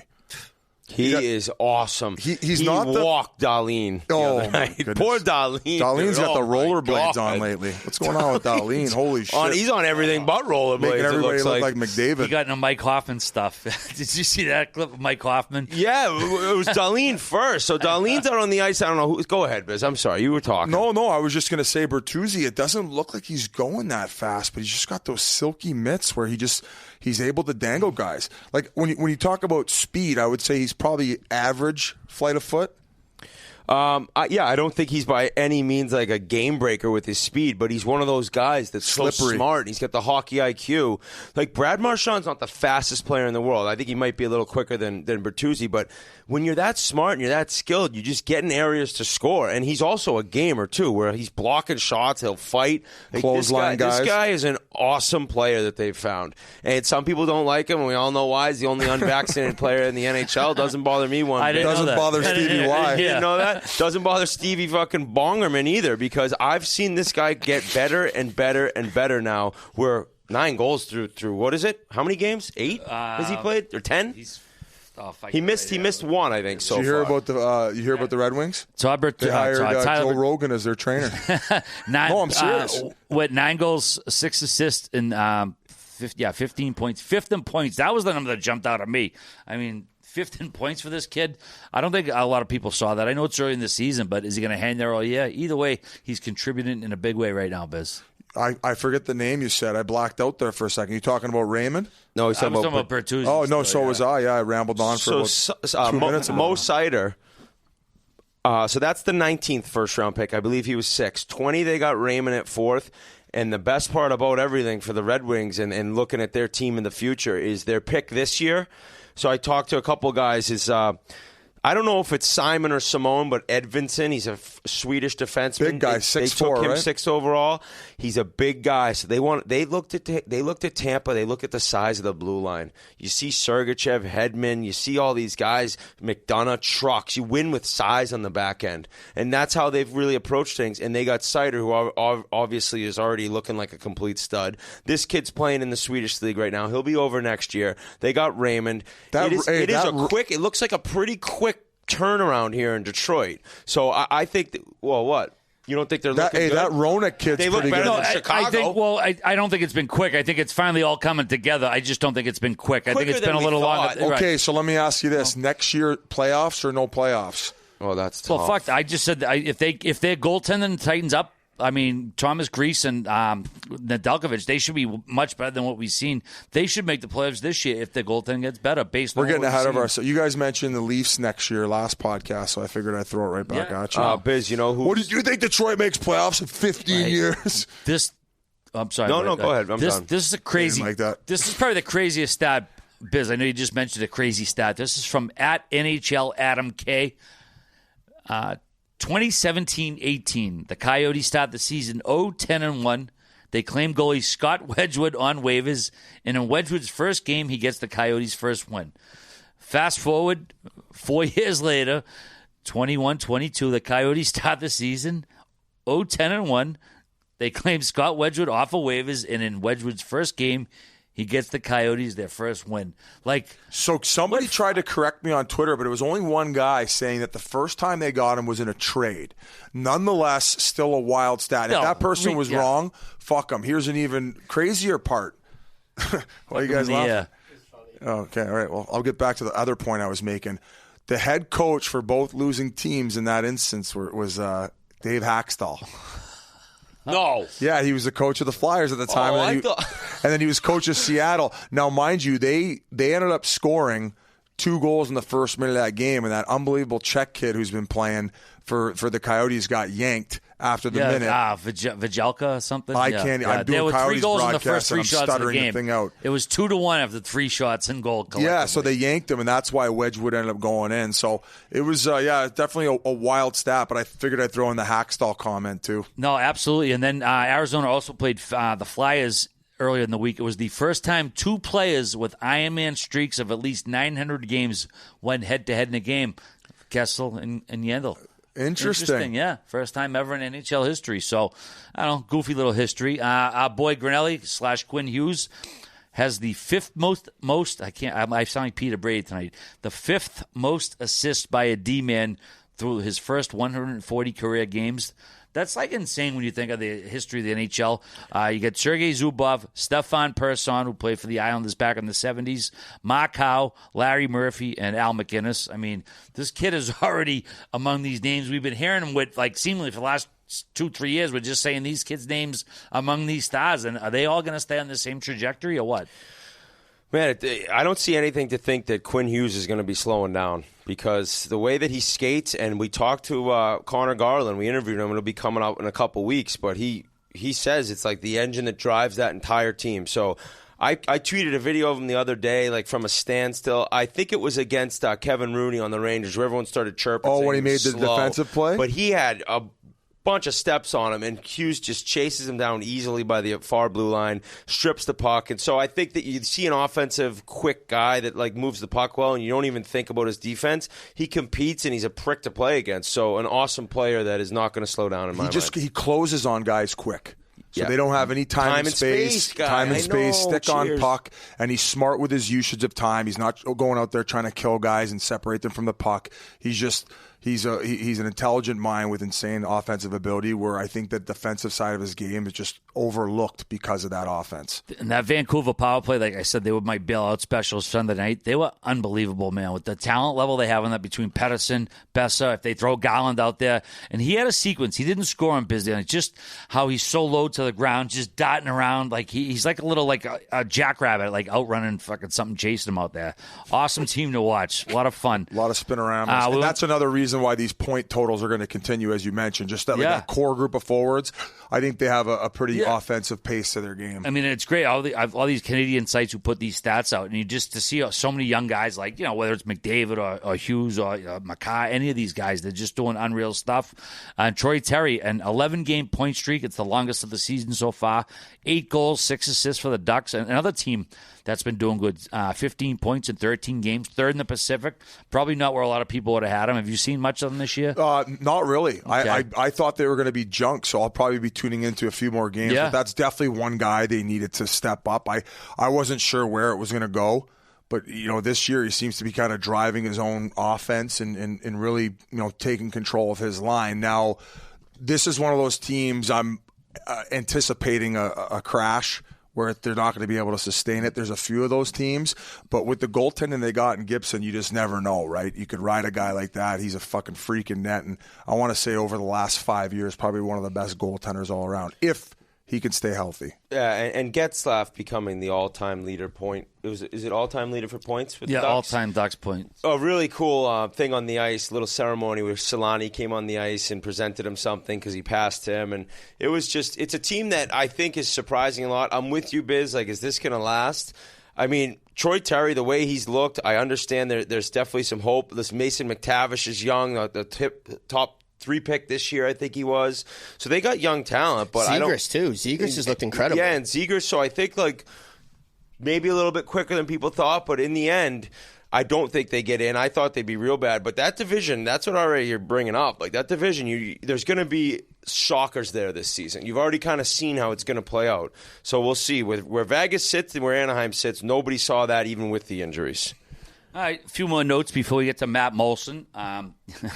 PK Sluban, as he's become known this year. Oh, my goodness. This is getting crazy. $15,000 K fine for another slew foot. They call it tripping. This one, again, Trevor Zegras. I mean, you know, the Reeves one, we were kind of hemming and hawing. Then the second one came. Then the third one, it's like, all right, man. Like, what are you doing here? I'll take the L on this one. I was the guy defending him after the Reeves incident. Now I still stick to my guns and saying that was... Yeah, and it may well have been. Everything since, it's like, oh, my goodness, these people were bang on. This is a reoccurring thing. Now it's just... Now, like, everybody's looking for it. This could, like, how much do you think this could go up to? Like, what if he's, like, all of a sudden getting fined $50,000 for Slewfoot? Money on the board for Slewfoot. $1 billion. Why don't they just suspend him next one? Well, I think that's what you might see. I mean, if he does another one like that, that's similar, that's obvious. Yeah. You know, you gotta determine at some point. I mean, $15,000, that's a lot of money. You see him doing it. They got like video surveillance. He's doing it on the sidewalk. In Jersey. He gets the mailman. Like, is there a Slewfoot tab on Pornhub? Like, oh my God, Murray. Oh my God, my dick just fell off. Offended. No, my dick fell off. All right. The New York Rangers, they loaned forward Vitaly Kravtsov to Traktor Chelyabinsk. Is that how you say it? I think so, yeah. The KHL, of course, he was having some hissy fit. He didn't want to go I was trying to follow this online. There's always like a fancy Russian player that a team gets, and they're like, oh, they're screwing him. Just put him in the lineup. And Rangers fans have been barking online for this guy, and finally they agreed to like let him go back to the K, but guys, come on. If this kid was good enough, they'd have him in the lineup. And look how good the team's kicking right now. Other than getting pumped by the best team in Alberta the other night, like they are humming along right now. Why? And where's he going to fit in? He's not going to be in your top 6, and you don't want to mess up the role guys. That's why they fucking paid the guys like Goudreau to come in and kind of set the tone on that bottom 6. So there's nowhere for him to fucking play right now. Go develop. I think fans see he's scored some highlight reel goals that have been on the internet. Yeah, and people are like, oh my God, but it's like, all right, well, I'm pretty sure that they've got a decent enough look at him now with the Rangers that if they're willing to send him back to the KHL, it's like, all right, right now it's not working. So the fans are like, we need this guy. It's like, dude, you don't even know what you're talking about. You've seen some toe drags on the internet. I mean, if you're going to act like Kaprizov, you got to be Kaprizov. If you want to bitch about playing with the backups in training camp and text the group chat saying I am playing with these fucking scrubs, you got to show up and put the puck in the net. Would you rather be in Hartford or Tractor Chelyabinsk? Isn't that a place where they smoke I'd rather be living shit? on the street in Hartford than Tractor Chelyabinsk. And Hartford's a rough town. Yeah. No, is that the place where they smoke that crocodile drug? Is that in Tractor? Crocodile tears. No, that was everyone said Novokuznets. that was Novokuznets. All right. Marion Gabrick officially retired after last playing in the 17-18 season. He had 815 points in 1,035 games played with Minnesota, the Rangers, Columbus, the Kings, and Ottawa, of course. He won the 14 Cup with the Kings, where he had 14 goals in 26 playoff games. Minnesota's first ever draft pick and the highest drafted Slovak ever. Just a dynamic player with very powerful. You know who I would compare him to? Who? Like a more modern-day version of Pavel Bure, at least in the first half of his career. Yeah, how explosive he was. So fast, and he had battled tons of injuries, groin problems his whole career. I'll never forget, we were playing in Pittsburgh. Remember Shane Endicott? Remember how good he was? Yeah. Well, this is a really good prospect for Pittsburgh. He made the team after the lockout year, and he ended up spraining his ankle, and he came back, and he was playing injured, and he never really made it. But one of the nights in Pittsburgh, he's carrying the puck up the ice in the power play, and Gabrick just strips him, and right as he stripped him for the breakaway, Mike Yeo was the coach. Who was the D coach then? Because it was still Edzo. I don't remember who the D coach was. He goes, anyone but him, fuck. And he absolutely walked either Jocelyn Thibault or Sebastian Caron Trout. And I just remember, holy shit, this guy, because I'd seen him play right before I got into the league. He was so quick, stronger than he looked on the ice, could out-muscle guys. He'd get that step on you. He'd drive the net. He had a huge year in New York one year. I think he had over 40 in New York. Yeah, R.A. rolled his eyes when I made the Pavel Bure comparison. I'd like to know. That's because I just said it 5 seconds before you did. Oh, really? Oh, fuck. Okay, well, I didn't even hear that. I actually didn't even hear it either. I thought I looked at you and you smiled back. I thought you had heard me just say it. Sometimes I'm thinking of what I'm going to say next. Hey, buddy, I know that's me every show. No wonder you fuck it. Hey, great minds think alike. I wonder if I thought of it subconsciously because you did mention it. But just that explosive power, like how many breakaways would he get a game? Like minimum 2. Oh, he always got breakaways. And the other Gabrick story, we were we were on the Oilers, and we played him in an afternoon game, and we were down 6-0. I think with like 16 minutes to go in the second period. And at one point, he had a breakaway, and Jason Strudwick's chasing him. And I think I've told this before, and Struddy is grinding, just chasing after Gabrick. And he just goes down and buries the horn, the song.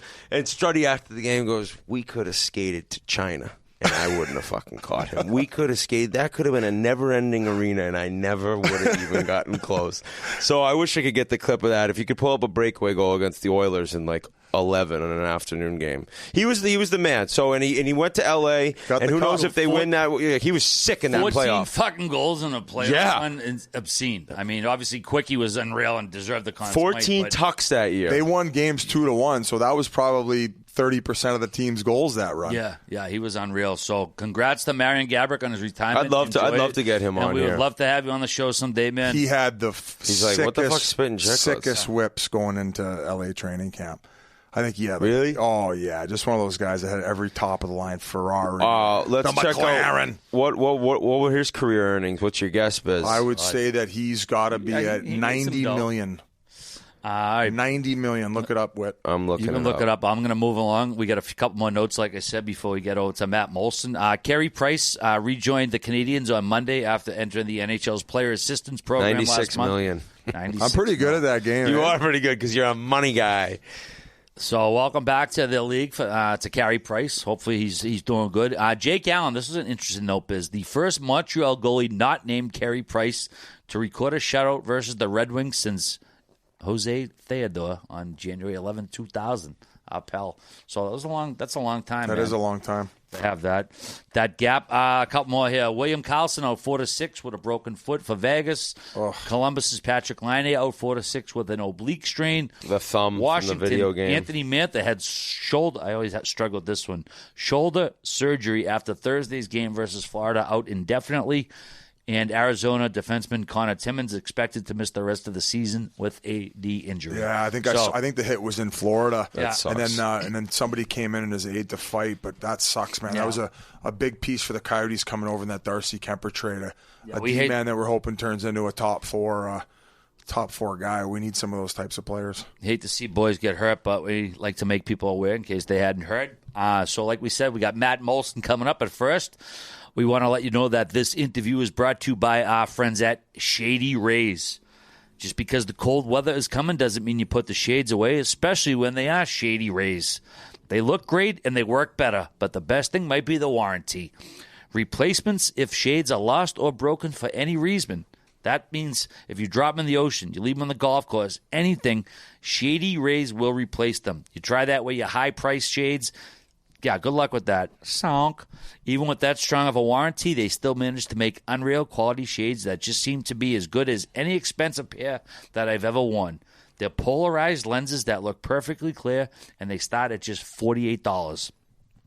Shady Rays also provides 10 meals to fight hunger in America with every order placed, and they have donated over 20 million meals to date. They stand behind their product, and they told our team if anyone has a problem, they throw profit out the window and do what it takes to get it right. And again, that warranty, I mean, you lose them, you get new ones. You cannot beat that. Also, you get free returns and exchanges, so you either love the shades or Shady Rays will pay to ship them back. That's it. It's simple. I've been wearing them for ages. I love them. They look great. You should get some too. You do that by using the code Chiclets for 50% off 2 or more pairs at shadyrays.com. So basically, you buy one, you get one free. And folks, I got 10 pairs of these. They're awesome shades. Get them. You will not be disappointed. And now, Matt Moulson. It's time to bring on our next guest. He was taken in the 9th round of the 2003 draft and went on to play 11 NHL seasons and 650 games split between the Islanders, Sabres, Kings, and Wild. And this fall, he's heading into his 16th season of professional hockey and his 3rd with the Hershey Bears. It's a pleasure to welcome to the Spittin Chiclets podcast, Matt Moulson. Ready for year 16 or what, brother? Thank you guys so much for having me. RA, we'll see how the body holds up. I feel like my kids only know you're on the show because they hear hello, everybody, and then it's time for the headphones to go on before they hear any shitty Cindy stories. So. Oh, for Christ's sake! That's what you can't be telling. But he's TNT now, dude. Fans of RA. So you're still in Buffalo, right? How's the team? How's the team doing? You making $750 for the Sabres this year? The old Sabre special. Yep. Did you actually get a degree from Cornell? Did you graduate? I did. Holy I did. shit! Yeah, economics. Got the Andy Bernard special, huh? What, I don't even. Andy Bernard special. What's economics? Explain. Go into detail. No, actually, I hated economics and ended up being an economics major, but yeah, that's what it's in. Yeah, I wasn't kidding. I'm actually asking you to explain what economics is. He's like supply and demand. Oh, yeah, you can read about it, Biz. You'll figure it out. All right. I'm guessing getting a degree must have been a big deal for you. If you didn't go to juniors, you did four full years at Cornell. It must have been your priority then, eh? Yeah, it was. I was a pretty late bloomer growing up, and school was always pretty important. I mean, I probably would have left early, but I just had no offers. So Pittsburgh drafted me; they didn't want me, so I didn't really have a choice but to finish the degree. So my memory of Cornell is we played against each other. BU, I think it was my sophomore year, and we were a pretty highly ranked team. Definitely, I would say top 10 at the time. And if you guys weren't top 10, you were right there. We go up to Cornell, big rivalry. They have a great. People don't know about college hockey. Cornell. Like game setup and the crowd is top notch. It's sick. They have all these old school traditions. Maddie could tell you about it. So we go up there. They had this team: Doug Murray, the mutant, Stephen Bobby was about 6'6", Ryan Vesey, nasty player from Long Island.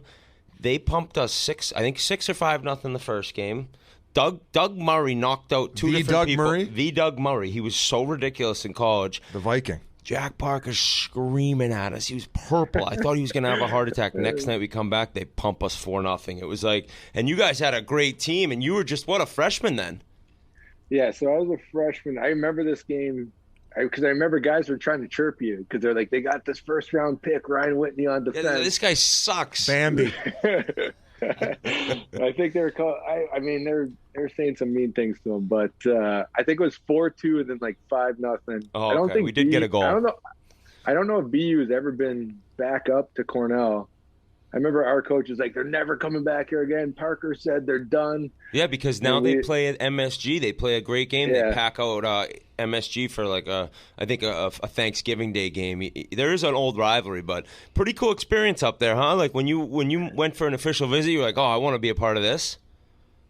Yeah, it was. I mean, it was a great place to play. I'm not gonna lie, I never took a visit. Wow. I got a call. You're like, I'll take it. Yeah, exactly. I got a call from, I think it was the assistant coach. He'd seen me play a couple times, and he called me up. He's like, "Oh yeah, we're interested in you." And I'm like, "Okay, I got to talk to my dad about like school stuff." I called my dad. I'm like, "Oh, Cornell's interested." He goes, "Call him back. Tell him you're going." I go, "What?" He goes, "Call him back. Tell him you're going." I'm like, "All right."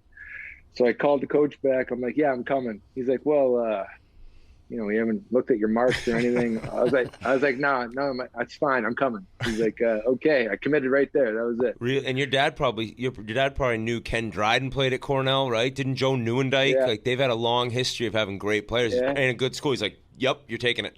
Yeah, he's like, it's Ivy. I didn't even know it was an Ivy League school. He's like, yeah, it's an Ivy League school. I'm like, oh, okay. So it's like, yeah, Newendike, obviously, Dryden, Kent Manderville was there.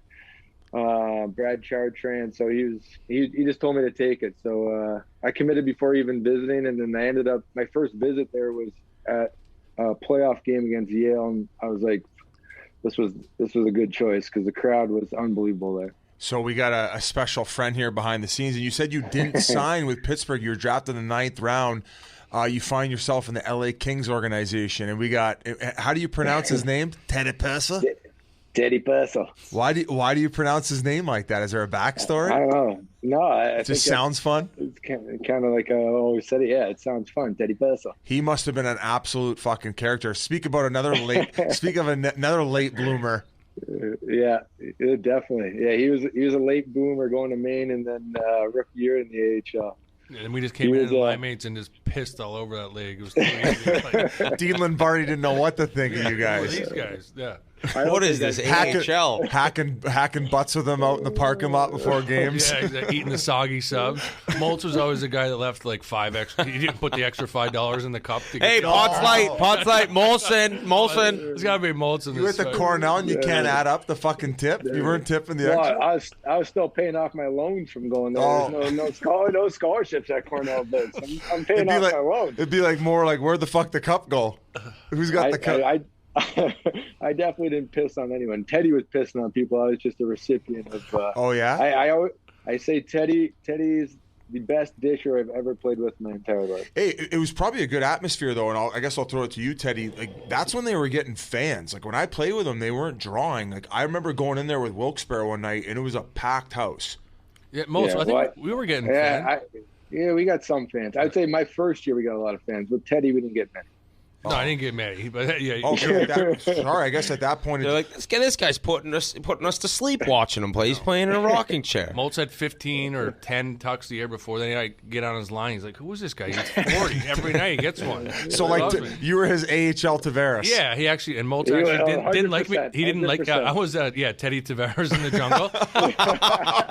Maltz actually make the T-shirt. Yeah. Maltz actually hated me as a guy. He was like, "This guy's giving me tappings every. I'll be his friend." Yeah, I'll pretend he's cool. Teddy, I hated one thing about you, Teddy. Teddy would throw up on the bench all game long. He sounded like a dead cat. He was hung. Teddy, Teddy, what's your problem? He's like, I had pineapple juice before the game. I'm like, why are you drinking pineapple juice before the game, Teddy?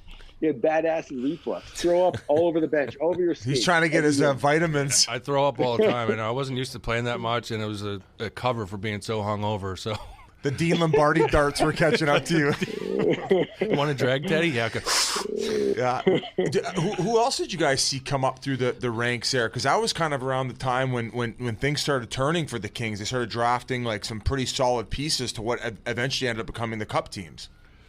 Yeah, well, that's a funny thing we talk about is Dean Lombardi brought us in the summer. Me, Brian Boyle, Teddy Purcell brought us this summer. He's like, you guys are the future of the Kings. All of us were gone within 7 months. And at the scratch that. At the time, we're like, man, this Dean guy's a real asshole. Brings us in, tells us all this. He tells us to go down and work hard in the minors. We go down, rip the league up. We're like, all right, we go up and get a cup of coffee. I'll start off pretty good. Boiler had like 4 goals in his first 8 games, and they started him as defenseman the year before. And all of a sudden, they trade all of us. They needed secondary scoring. We're like, fuck, we were just doing that in the minors. Flash forward, Dean's a goddamn genius. They get rid of us. They win 2 cups in 3 years. Yeah. He's like, that's all it was. See ya, boys. Guy's a genius. They're the dead weight. Oh. But you did. I mean, you must have been a little frustrated. You had some big AHL seasons, and then you probably went up and played on what, 3rd, 4th line. Never got the opportunity to be the offensive guy. Yeah. I mean, I remember that first year. My first year with Manchester, I was leading the team in scoring. I remember calling like my best friend, my family. I'm like, I think that year the Kings weren't that good. I think like 15 guys got called up, maybe 10 forwards.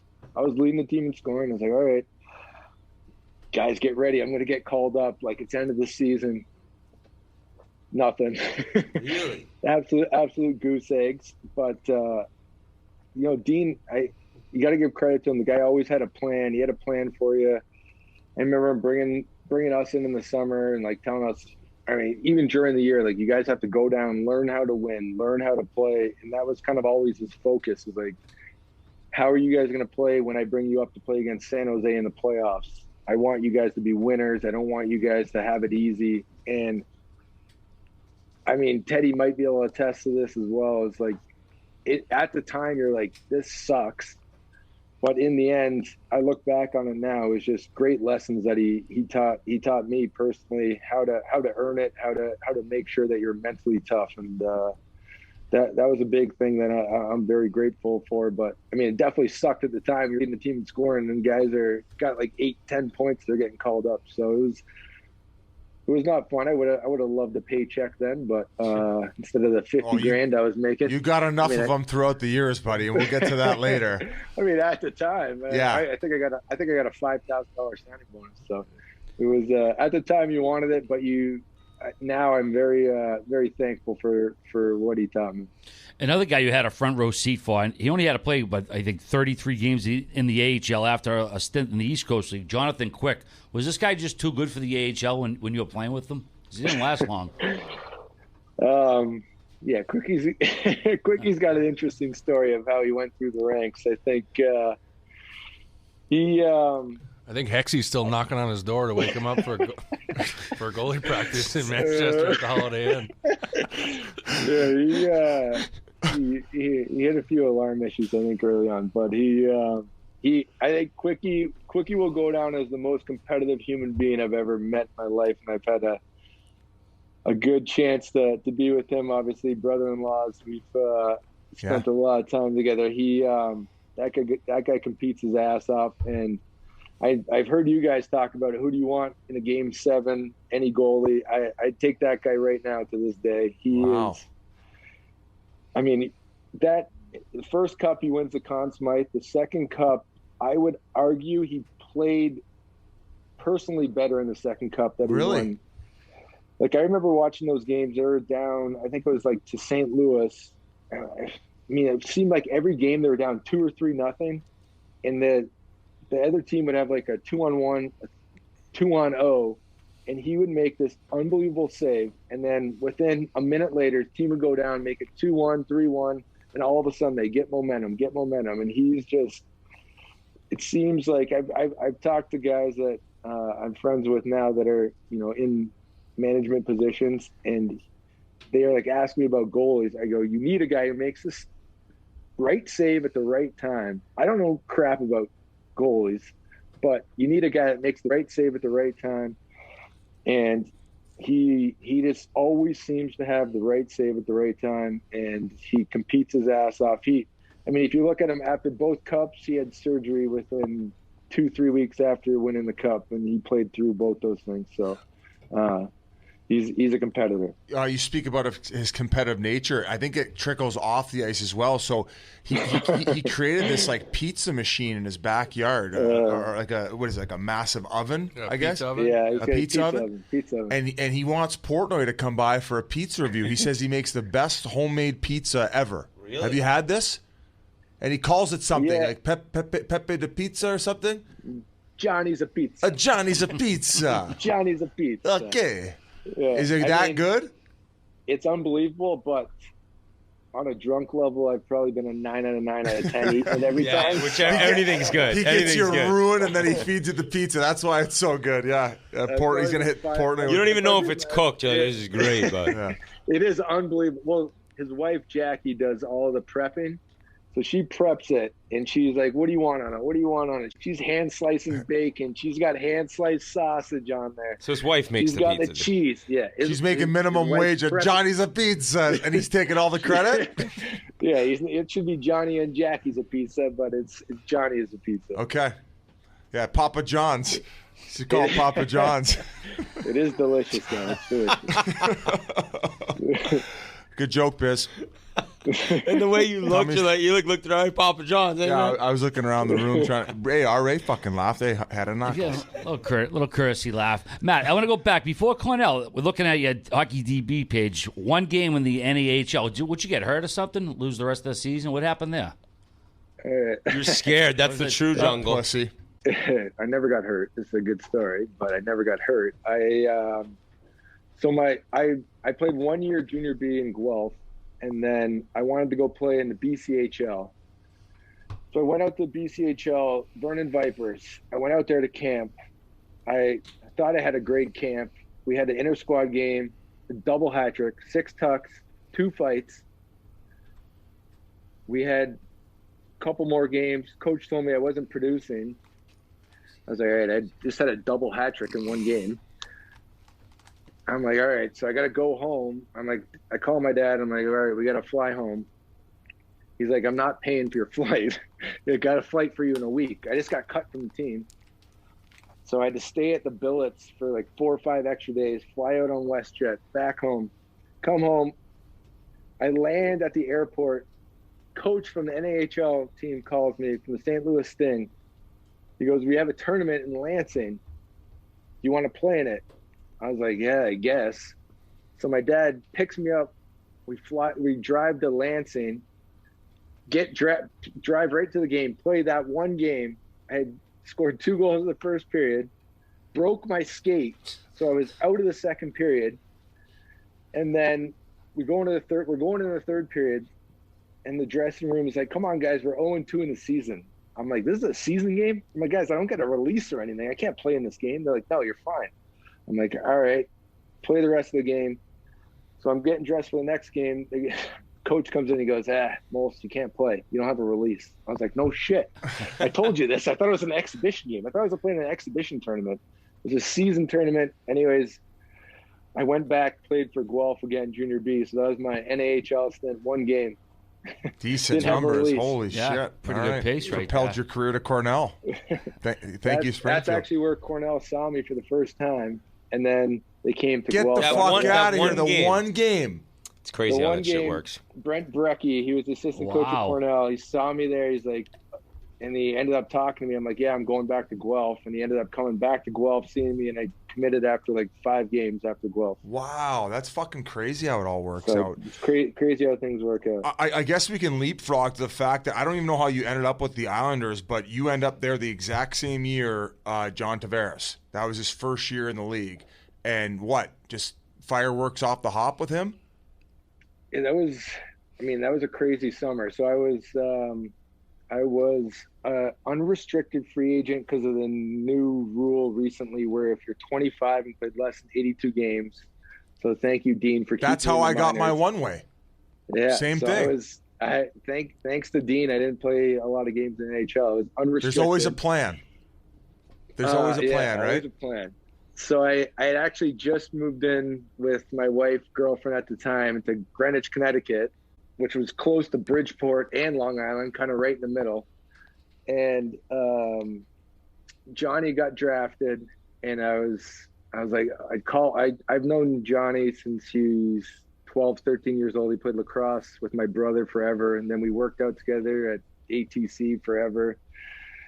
And I was like, Johnny, I got a couple teams interested, obviously all two-way contracts. Islanders were one of them. He's like, you gotta take the Islanders. We'll be great together. I'm like, Johnny, I don't know if I'm going to be on your line. I think I'm going to have to be like slugging it on the fourth line to start. He's like, no, we'll be good. I was like, all right. So I ended up signing with the Islanders. And then we played that training camp. We played the Kraft Hockey Bowl game in Terrace, BC. So the Islanders had training camp in Regina, I think, Saskatchewan. And we played this Kraft Hockey Bowl game in Terrace, BC, fly out there the day of.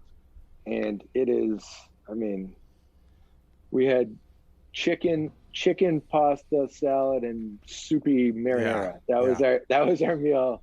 We go into the game. It was one of the worst games I ever played in my life. I was like, I should have just went and tried to get a job on Wall Street. That's what I should have done. That was a mistake.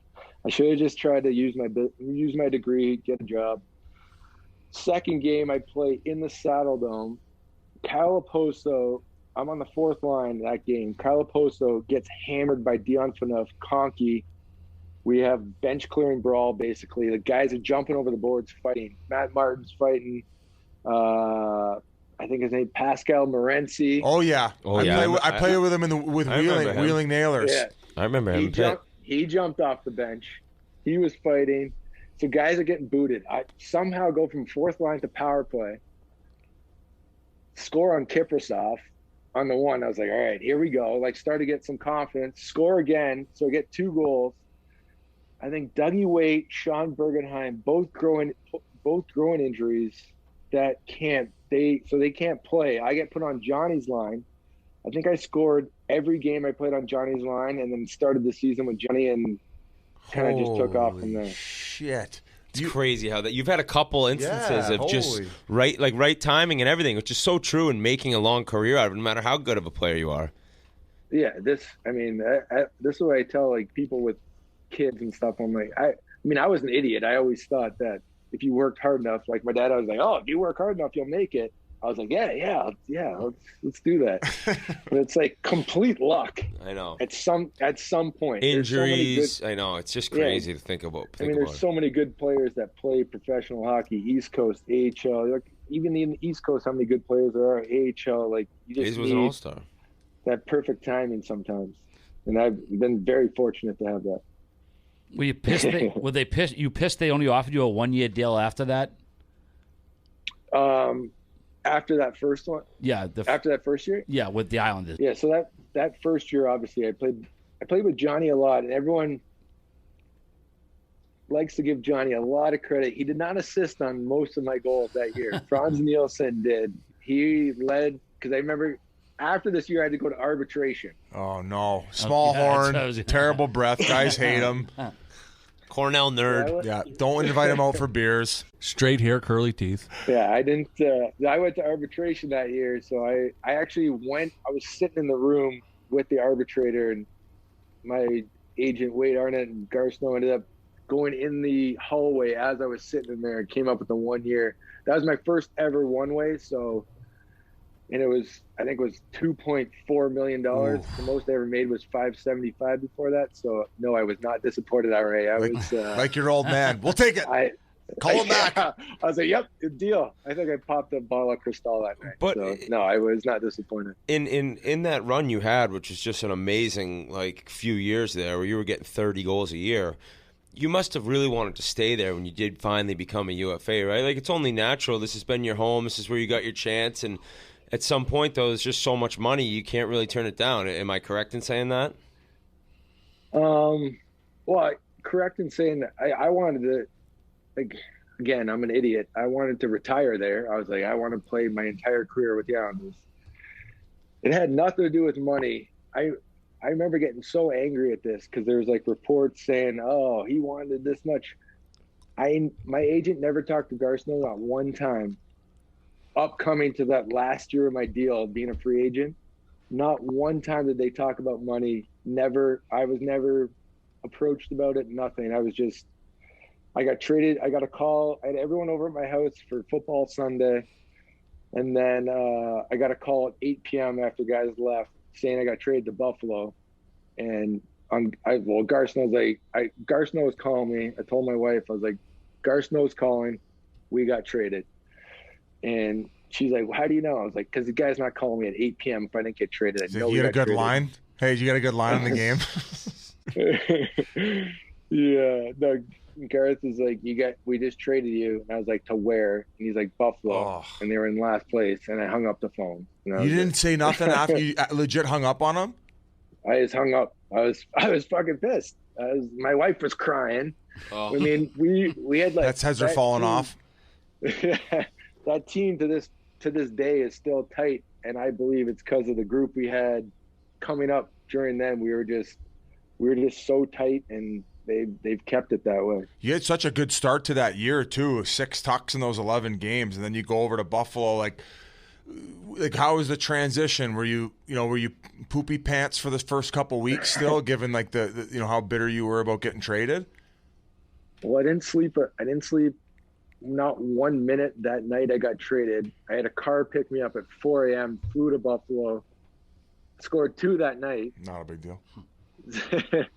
So I was good. And then I remember Ron Rolston was a coach, and he was mad at one of my line mates. I think it was Cody Hodgson. So he benched our whole line for the entire second and third period.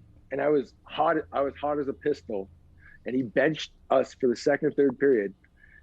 And I remember the reporter coming up to me. He was like, oh, how'd you feel about that? I said, well, I mean, I was hot. I was scoring left and right. I go, that was the most embarrassing thing I've ever had done to me in my life. I just sat there. I untied my skates. I was on like a goal-and-a-half game pace right there. And I got benched, and then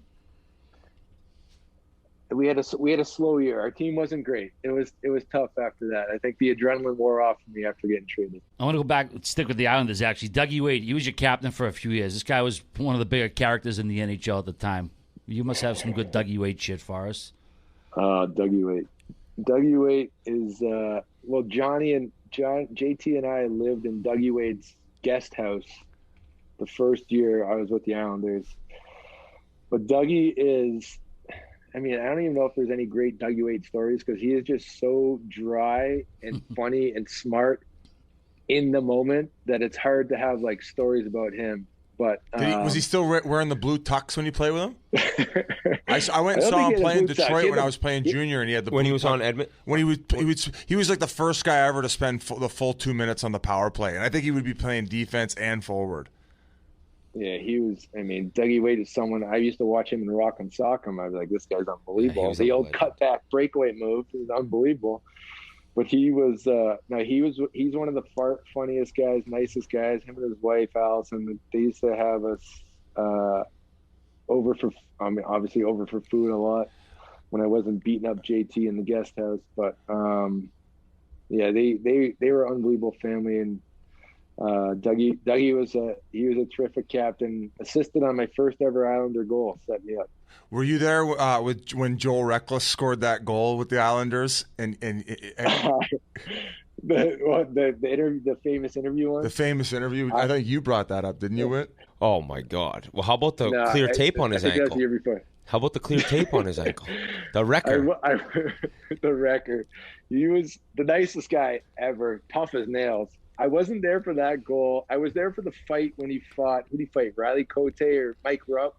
When the javelin with his stick completely down the ice. I don't know if you see that fight. I think it's Mike Rupp. His gloves. He does like the when you're going off. What is it? The ski jump. The long jump ski. His gloves go like straight back, and they go flying to center ice. His stick gets javeloned down to the other end, and he fights Mike Rupp and ends up doing like a full somersault in the fight over Mike Rupp. I watched that one a couple times. I wasn't there for that goal, but the boys showed me that goal in his interview pretty shortly after he got there. You weren't happy about going to Buffalo the first time. Then they ended up trading you to Minnesota, but it wasn't too bad the second time. 5 years times 5, going back to Buffalo. I'm sure that was an easy decision. Yeah, it was. They had Teddy Nolan there, one of my favorite coaches I've ever had. He's a great human. Him and Pat LaFontaine was there when I was there the first time. Obviously, things didn't work out. The Pagulas were unbelievable. But, I loved living in Buffalo. Obviously, I needed to make money for my family as well. That was a big contract at the time. But I loved living there. We had a great group there. Obviously, things didn't work out the way I wanted to, but like we said, you go through everything for a reason. It was a good experience. Was it you brought up the rookie party of when you were at the Islanders? I think Whit teed it up for me. I totally forgot that you were there. We somehow ended up on this same party bus, and then you guys ended up coming back to Wayne Gretzky's place. But I'll say this: Dwayne Rolson, probably the drunkest guy I've ever. I've heard hilarious stories about him being waffled. I mean, he liked his wine. You're getting those stories confused. That was when we were with Tampa. Very close. Oh, talker. that's right. Never mind. Fuck. I think. Never mind. It was Teddy. It was Teddy with Dwayne Rolson. I was like, nice. Wayne has every team in the league over. I think you guys ended up at that after hours as well, didn't you? Yeah, we did. I think that's the one you're talking about. There was one season legit. I think there was 4 rookie parties that were. Biz, you're on our rookie bus as well. Yeah, there you go. Biz was at every rookie party in the league, basically. I was like, what? I'm like, what are these rookie parties? Just every team coming to town. I'm like, hey, I could take care of you. Let's line up this rookie party. Well, he says it like we ended up on the same bus. We weren't taking the metro here. You ended up on our rookie party bus. We went Arizona. We went out, and then we went to eat. Then went out, and then it was you and Yans, both of you on our. This is the first time I ever met you. I remember introducing myself to you. My youngest brother-in-law Brett was a big fan of the Biz Nasty account. Yeah, you were kind of just starting at that time, and I remember introducing myself. And then next thing I know, this guy's on the bus with me. So that's crazy that you ended up on there too. So Teddy ended up on there too. Teddy could probably tell more Dwayne Rolson stories than anybody. Yeah, his name was Liquid Rolson. But I mean, the year before that, he was 40. Liquid Dwayno. All he did was just get shutouts and brought us all the Eastern Conference Finals, and then wore his Affliction T-shirts and had his long hair. He looked like Splinter a little bit. Hell of a guy. Can stop the puck though. He liked the old wine mouth guard. Kind of like a Kiprasov. Like the wine just mouth go out guard. And get crippled with fans, hack butts, wear the worst clothes, and just finds a way to stop the puck. Just let him run, ride it. I remember the first time too. Hopefully, Liquid's not listening to this, but he gets traded to us, and he's in Tampa. He's probably 40 at the time. We're at this bar in Tampa, and we go out. This is before Uber, so all of a sudden it was we needed a cab.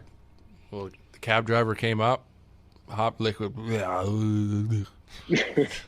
no, Dwayne, we're going down the street. He's like, we'll get in. Cab driver takes off middle of the street, and we're there a little bit after hours. He had a beer in his hand. Cab took off, and Liquid was not happy.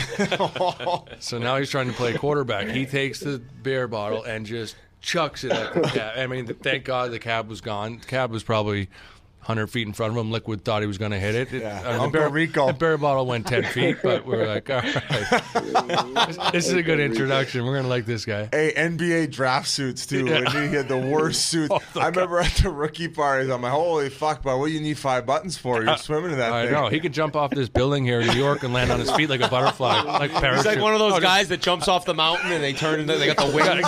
Yeah, the squirrel suit. Yeah, squirrel suit guy. That's perfect. Hey, what's up, guys? Hey, guys, Guys in Edmonton said Liquid Dueno, though, if he hadn't got hurt, they would have won the Cup against Carolina. I think they're convinced. Remember, they lost him? Yeah, he was a horse in the playoffs. It's like being in so that good. perfect liquid glaze where you just like you got that complete guilty feeling just riding the coaster, baby. I think I had a little bit of a Liquid Dueno at your Calder Cup party, Vince. In Manchester. Oh, Manchester. Well, you probably came back because you guys didn't end up clinching it when you were there. Because you guys had a run at some point, didn't you? Yeah, we lost to Hershey. Oh, of course. That's why I can't beat them. Join them. Yeah, exactly. They're paying everybody on one ways. They're like the University of Michigan of the AHL. They're London. Yeah, they're smart. They're smart. So that's where you're at right now in Hershey. Yeah, I'm in Hershey right now. Let the kids play. Beautiful Hershey. Sweetest place on earth. What's the rule? Is it still you can only have like 4 or 5 vets in the lineup every game? You got wrong. Or one Dwayne Rolson. You get one vet if you got a. I don't know. They change the rules every year. I think there's like in between vets now. They're like I don't even know. I'm making more than I was in Buffalo. It's awesome. Yeah. I don't know about that one. Didn't you live with Ikes when you were in Buffalo for a bit when he was a rookie? Yeah, he lived with the Moulson crew. Yeah, he was. You took him under your guys' wing? I did. I remember. I actually just crushing broads in your basement. Wait, what? Who said that? I actually didn't know Jack at all. I never even knew him. And Mike O'Connell at the Calder Cup party in Manchester in Manchester, Mike O'Connell saw me, and it had to be late June, right before the draft. And he's like, "You got to take this Eichel kid. If he gets drafted to Buffalo, you got to have him live with you." And I was like, "All right, I don't really know him. All I've seen is his Bud Light video, Buffalo, I'm coming for you." And I was like, "Okay," because Mike O'Connell's niece was married to Jack's, like a previous agent. He's like, "I'll put you in touch with him." I'm like, "Okay." So we ended up. This guy was harder to get in touch with than the president. And I was trying to call him. I was like, "Listen, it's Matt Moulson. I'm in Buffalo. You just got drafted by Buffalo. You could live with me if you'd like. If you don't, hey, that's up to you. But it'd be a good situation." And anyways, we ended up working it out, and he lived with me, my wife, and the 2 kids, and we had quite a time. He told the story about running out of gas on the highway. Was that you in the car with him on the way to the game? Yeah, absolutely. I wanted to murder him. I wanted to kill. He told it perfectly. He told it exactly the way that it happened. You were flipping, I bet. Oh, he even said it when he was talking to you guys. He's like, "Matt's a very anal person about the time. Like, I like to be there very early. I hate to be rushed. I don't like to be late. I like to be there early, just relax, have a coffee, a chew, sit on the training table, watch some golf. That's it." And we got there probably 30 seconds before 5 o'clock. And I go, "Watch this. This motherfucker is going to score probably 2-3 goals tonight. I am going to be a piece of shit." I went out there, I sucked, and he scored first shift. Absolute, gets blast one top corner first shift. He scored another one. Guys flying around. He's like, "Oh, we should come at this time every game." I was like, we come. He should have gave you one of the goals. He should have went to the ref and said, "Hey, give it to Matty. Give that one to Matty, please." So, hey, if you have like a 10 a.m. flight, what time you get into the airport? You're like that. You're the early guy. Like, honey, we got to leave at 6:30. He's sleeping at the airport at the hotel the night before. First class. Remember, when you're sitting in Mint, you get in there pretty quick. Yeah, there you go. Thanks for the deal, Buffalo. You don't get in there too quick. Thank you. I get in there pretty early. Like when I hear your stories, I feel like my mindset's very similar to yours. All right, I appreciate that. I was going to mention now. Obviously, I mentioned you. I think your third year with Hershey. You've been in the minors for the last 5. You must like the mentoring aspect of it. I mean, obviously the paychecks are nice too, but to be a captain at this stage of your career, you must like that part of the game, though. He has all the prospects live with him. He's like, you and your wife are like Brad and Angelina. You're just adopting all these kids. Slumlords from minor league. All right. Paychecks in the minors. Moulson's drank that in nice wine the last 3 days. I think I spent my minors paycheck in Napa with Quickie this past summer. So. Oh, he's big. You're a big wine guy. You won't drink the yellowtail. No, absolutely not. What? Let's get it. Let's get I it don't on mean wine. to be snobby. Most Brett brushes his teeth with Camus. That's like that's the baby one. And he gets going to the big boys, him and Quickie. You want to come over and hang out and drink wine with us? I'm like, no, I can't afford it, boys. I want to answer RA's question first. I like to answer RA's question first. But, okay, sure. No, RA, I mean, I love it. I think, I mean, the way I was brought up was always, I love the grind. I think I had the grind to get where I was. I think my dad instilled hard work in me. My wife was a hard worker. She worked on Wall Street for a little bit. So it was, I love the grind. Last year was my first year as captain since my senior year at Cornell. So it was, my kids announced it on the board. I don't know how my wife and kids kept it secret, but the coach, Spencer Carver, ended up arranging it where they announced it on the Jumbotron during a practice. And, I don't get too emotional, I think, usually, but I was pretty teary-eyed. But I love the young kids, playing with them. They keep me feeling young. I love helping them out. I think I'm in a unique situation where I can play in Hershey on an AHL contract. I've been through the NHL, been through different experiences, and I always try to tell them, like, listen, you guys know how it is when you're in the minors and you're trying to make it to the NHL. There's that friendly competition, maybe sometimes not friendly competition, where guys are trying to make it up to the NHL. And it's tough to a lot of jealousy. Guys. Yeah, a little bit of jealousy. And I try to tell them, like, listen, I've lived my life playing in the NHL. I'm here to try and win a Calder Cup. That's why I'm here. I've been to a lot of cup parties, none of them my own, but that's why I came to Hershey. And I try to tell these young guys, like, if you need anyone to talk to or ask about hockey, talk about how to, different things, learning about things to get to the NHL. I'm in a situation where I'm not trying to beat you out of a spot, so to speak. I'm here to help you. I'm here for this team to be good. Yeah, I want you to be the best you can be. Yeah, don't worry, I'm not going to adopt you. But so it's fun to have that. And even when I was in Ontario, I had Matt Luff. He lived with my goodness, my family as well. Yeah, so. the Gucci belt man. He fucking signed a contract. He must have bought every goddamn designer belt. He got, after his junior year, he comes in every time he's got a suit on. He got the Louis, he's got the Gucci, he's got the Fendi. Every designer. But you had a question.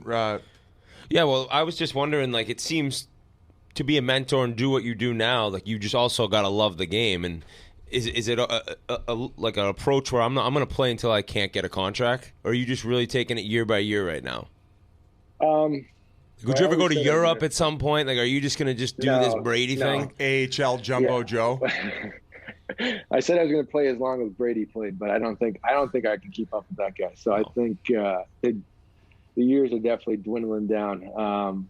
I originally said year by year. I mean, I said my first year in Hershey was going to be my last one, and then we had one of the best teams I ever played on in my entire life. We had COVID, no playoffs. Last year we won first place, no playoffs. So we'll see what happens this year, but I think this might be the last one. I will remember you.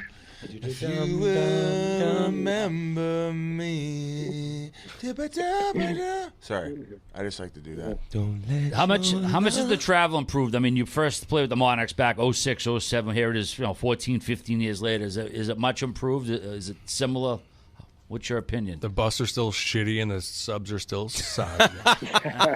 And I still ain't tipping in the cup. No, Teddy, Hershey, we got catered meals after every game. Oh, my God. Really? On the road? Yeah, oh, yeah. Yeah, Hershey does it right, dude. That's a nice arena, too. I remember, is it still Giant Arena? Oh, there used to be this fan behind. But they didn't have a lot of fans when I was playing against. Oh, they had this fucking fan behind the bench that would just chirp all the most, and they wouldn't kick them out. It was fucking nuts. Is that guy still around just yelling at players? Jimmy Galante. It's where he learned. Oh, Home Marine advantage. I don't know. But, I mean, RA, the worst travel I ever played in my life is in Ontario. That was the worst travel. Flying you racked up the air miles. Flying Southwest. Jesus. Oh, you don't middle row, cattle call. You don't like paying 60% taxes? Level 4 boarding. Middle row while the rookies sit on the aisles. I just had a little bit of a blackout, but recovered because you played with another great, not just Jack Eichel, Ryan O'Reilly, before he was traded out of Buffalo. Tough trade. Oh, that's a backbreaker. Give me your honest opinion when you saw that trade. Well, I tweeted when he won the Conn Smythe, I kind of trolled him a bit. I said, I think my tweet was like, congratulations, Ryan O'Reilly, St. Louis Blues, # wouldn't have traded that guy. Or, you might want to keep that guy or something like that. Yeah. Whoopsie daisy. I mean, that guy, Snook he's obviously, I got along tremendous with him. He's an unbelievable guy, and his brother, Callahan. Just great Irish boys. They know how to have fun and work hard. And they both tremendously skilled, but like Snook was. Why do you call him Snook? Well, his parents had a foster home when he was growing up. Him and his brother were growing up. They had a foster home, and there was a lot of Ryans that came through the house. So I think it's actually Snook, Snook, is Irish for Ryan. Oh, because there was so many Ryans in the house that they called Ryan Snook. So that guy, he's first on the ice, last off the ice every single day, and just a tremendous person. Were you aware of the relationship between him and his father and how he would help him with like the mental aspect of like all of it? Like his father, I think he's a sports psychologist? Sports psychologist. He was sports psychologist for San Jose at the time. I don't know if he is with the Sharks anymore. I don't know if he's still there, but because I was going through some dark periods there in Buffalo. And he definitely reached out to me. He's like, if you want to speak to my dad, you can speak to my dad. He knew I was going through some tough times, and he reached out to me and told me to talk to his father if I liked. So he was always there for you if you needed him. Gee, probably got his father a shitload of business from Buffalo from a couple years. Yeah, fuck. He's still I can't take you anymore. Need to talk to you. This place is driving him He's crazy. like, I'm booked up. Dr. Melfi with a million Tonys. I'm booked up solid. I actually got the fucking GM and the whole fucking the front office scheduled for this whole next week. The guy driving the Zambonis calling for an emergency meeting at midnight. Yeah, team pilot. Oh, Moles. After the game, whenever it is, you're looking at coaching, general manager, front office, or some aspect of what? Are you even thinking about that yet? I always, honestly, since I was younger, probably like my teens, I always wanted to be a GM. That was kind of like always my thing. I know there's a lot of hard work that goes into that. Like I said, I like the grind, so I might be grinding it out off the ice, trying to get that dream eventually. Hey, dude. But I think that's what I kind of foresee. You just grind it out. You start as a scout. You keep moving your way up. And when you look at it, when you retire from hockey, if you're 40 years old, which is ridiculous if you do play that long, it's so young in the world of being on the the hockey ops side, right? Like you're not you can become a GM when you're 60 years old. So I would assume nothing less now. You have to be one. You called it out on Chiclets. Well, I think the only thing holding me back is golf. I also dreamed of being a scratch golfer, so I'm trying to get there as well. Yeah, so join the fucking club, buddy. But you got to actually practice. Where do you spend the summers? Greenwich. Oh, no shit. Yeah, so I'm at Sandwich Country Club, it's called. All right, we'll get a sandbagger lined up. Dude. He's at Sandwich. You're at Old Sandwich? Stanwich.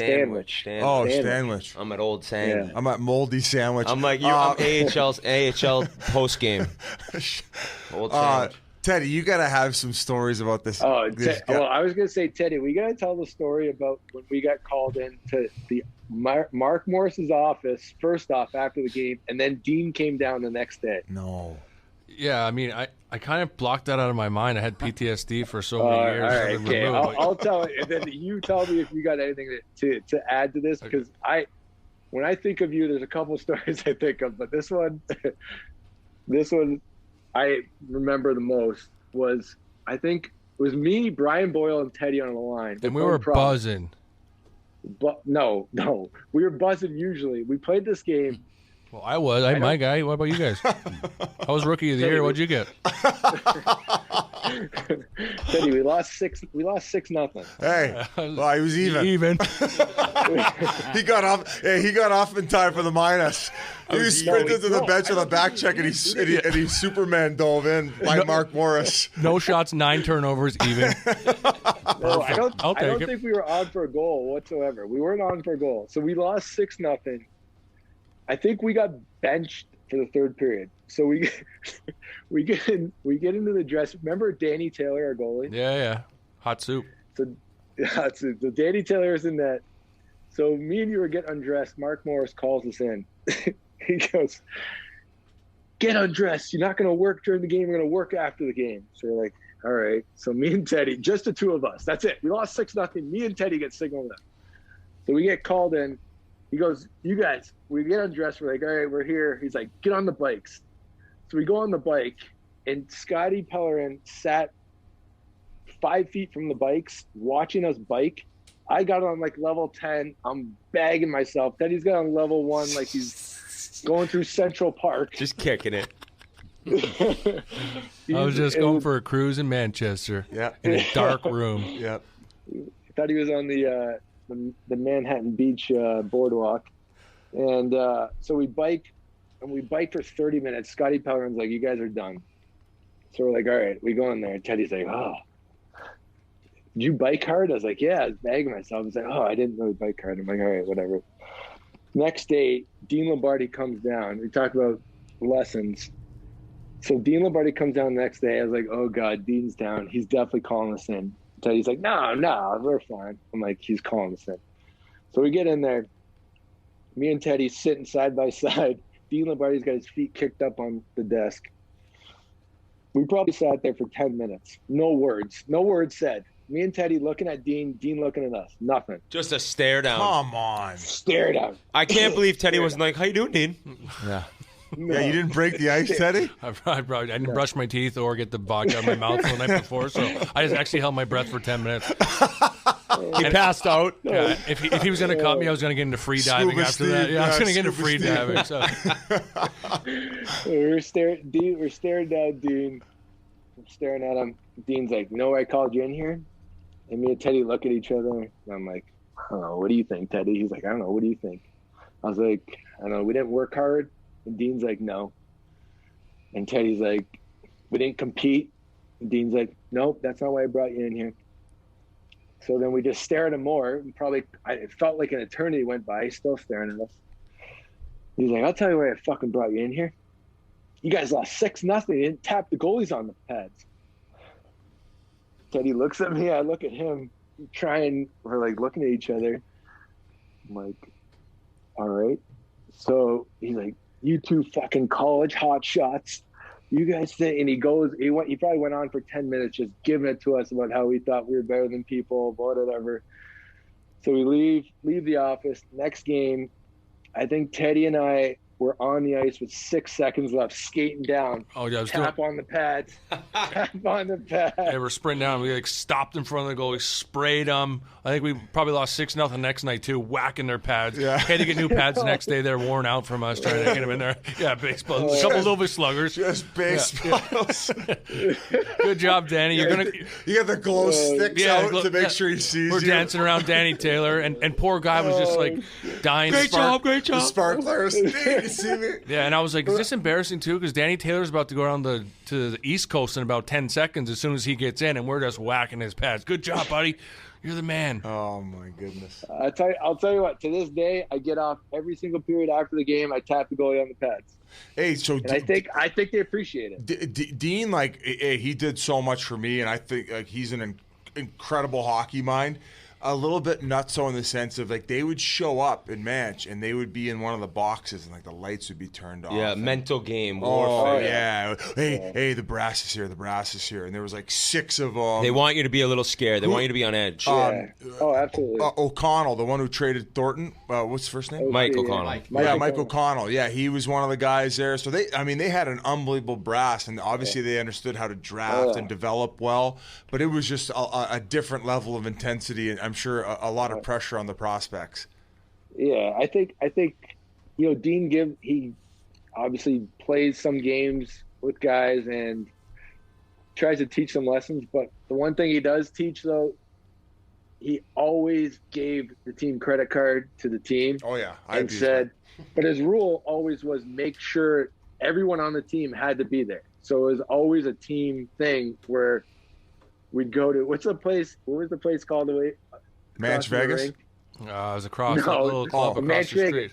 Was it Manch Vegas? No, it wasn't. We just all called it that. Hey, when we were in Ontario, we ended up like asking for the card, like leadership group. We ended up going out to the right in L.A. We did. We took a fucking bus in L.A. We ended up going to one of the fanciest restaurants, and then we went to like one of the night One Oak there. I think we were at $19,000 for the night. Oh, they were. Did he say anything? He was thinking like maybe 4 G's. I think they were like, you guys are done with the card. I was like, hey, fucking. We went out hard. Hey, as Teddy would say, all right, my guy. Hey guys, I'm retiring. Yeah. I didn't end up getting a retirement gift. That was probably why, because I just dummied. Hey, but free air miles for the fucking owner. Who's the owner in L.A.? Anschutz. Oh, what's he worth? $7 billion? Yeah, he doesn't even know he owns a king. What do you got about? I mean, that was a pretty good Teddy story. You got any Moulson stories? I think did you, Westy, and Bud live together in that house? No, that was Quickie, Westy, Bud, and was that it? I think it was just them 3. No, Moultz was good for me. But like Moultz said, he went on the bike after he was nervous that, we got to work hard after the game. I'm like, they're going to give me the night off. I'm second in the league in scoring. I'm going to take this work off too. Like, a lot of games. We got a 4 and 5 here coming up in a couple of days. Rest is a weapon. Yeah. So I was. Hey, nothing bigger than that game we played in Maine, though. Oh, that was a good one too. We'll go back to that, but you were just about to tee one up. Yeah, just to. Yeah, but I was just going to say that Moultz was like, even though we were only a couple years in age, and we kind of came in, he was maybe a year before me. I was kind of a college guy, looked up to him because he kind of kept me on the rails a little bit of this is actually what a pro is, and like this guy works out. He was jacked. He's got a great body, still does. His wife Leash is so lucky. But he like work out after games. I'm like, what are you doing? But anyways, we became buddies. Obviously, you play together on the ice. You bonded. But there's one story that we were at Westy and Quickie's house, and it was like a Tuesday, and the boys were like, "Oh, we got practice tomorrow." I'm like, Jesus Christ. We practice every day. We don't play till Friday. Like this is where you're gonna make memories. I think of drinking with your buddies and hanging out. And I remember the guys like bet me. It was like you, Drew Bagnall. There was a potato. This thing was like the size of that golf cover head, raw potato. And they're like, if you eat this raw right now, not throw up, we'll stay up and drink with you. So I started eating like an apple. It was done in 20 seconds or whatever, and not 20 seconds, probably 20 minutes. I didn't throw up. We kept drinking, and to this day, we still laugh about that story. But because of that, we all stayed up drinking, have way better stories, and became tighter. That's true. And to this day, 15, 16 years later, still talk about stupid shit like that and remember our first couple of years, like how much we all met to each other. So that was pretty fun. That's a newfie right there. Oh, that's a Just newfie. crushes a full potato. He would and actually has 300 eat this, drinks. He would actually eat this golf head cover. To hang out with the boys for longer, Teddy would. He would have ate this leather golf head cover. I know. Spittin Chiclets didn't even invite me to come over. I offered to eat that whole head cover to be able to do this sandbag we're going to do in the next couple of days. Oh yeah, you were getting one at one point. We were saving Teddy for Bugsy, but we couldn't get Bugsy here because he just moved to Florida. Bugsy. But, yeah. But Teddy, well, I owe Teddy my marriage too, because Quickie's wife, girlfriend at the time, she brought up her sister to Manchester, and Quickie was trying to set her up with Teddy. And we went out Teddy was puking all over himself. So I ended up talking to her, and now we're married. Get the fuck out of here. Wow. That's a teammate. And that's no wonder you got the MVP. That's all I do. I kept setting people you're up. You're an Apple man. You're an Apple guy. I know. Someone tried to set me up. I'm like, no, I'm going to do that tomorrow night. I'm the Apple guy. Exactly. Best setup guy I ever had. Teddy, do you remember where you threw up that night, too? Westy's closet. Westy's closet. And then Westy looked at me. He goes, why'd you throw up in there? I said, do you have eyes? Look at your clothes. These are rotten. Doing you a favor, Westy. Yeah, get some new stuff. Is this Kevin Westgard? Yeah. Oh, tough son of a bitch. Oh, though. and the sweetest guy ever, too. But it just like came to me so quick. I was like, this guy's gonna beat the shit out of me. But we're both rookies, and he was like, why'd you throw up in my closet? Look at these outfits you're wearing. Holy fuck! He went to Princeton. Look at these jabots. Style in Princeton. Teddy. Oh my! So Teddy was hanging around with some pretty smart guys. Because I know he went to Princeton, you went to Cornell. Westy's parents, Teddy, what are they? They're like world-renowned veterinarians, no? Yeah, and his brother's a doctor too. Like Westy had surgery on his hand, and he wanted to be awake for it to learn what he was going to be a surgeon before he started playing hockey. No way. Oh, yeah, he's like a genius. Like their family's brilliant. Didn't he marry Bill Cowher's daughter? Yeah, Lauren. Yeah, she's a sweetheart too. Sergeant Slaughter? Yeah. Remember him spitting in players' faces? Yeah. He was fucking nasty. What's that old movie where the football players? The Program. The program. What? Oh, dude, Latimer, dude. Latimer. The Program's an all-time great sports movie. All-timer. I put it on the bus for the young fellas last year. Hello, everybody. What? All right, you got to have a couple more teed up, no? Oh, it's funny you just mentioned that. So, like, when you're on the bus, who decides who watches what? I mean, do they defer to you as the captain or just someone Ted Lasso. else? Someone else, the social media director? They took a time machine and watched Ted Lasso. I love your new movie choices. I feel like they're kind of in line with mine and your music. I love your music choice as well. Yeah, my middle name, my dad named me after Keith Richards. No shit, really? So my middle name's Keith, so the Fugees are nowhere even close to the Rolling Stones. I know. I took the Yeah, Fizz took an online beating for that. I saw that one. But, no, I think, our equipment guys and trainers usually have a bunch of movies. I mean, rookies, it's not the same as it was. I remember my first year in Manchester, me and Gabe Gauthier would be going to Blockbuster, getting like 15 movies, taking like $90 hit on it for the late fees because you only allowed new releases for 2 days. And God forbid you brought not a new release onto the bus, but now it's kind of just whatever goes. It's all like the Kevin Hart bullshit. I'll say this, RA.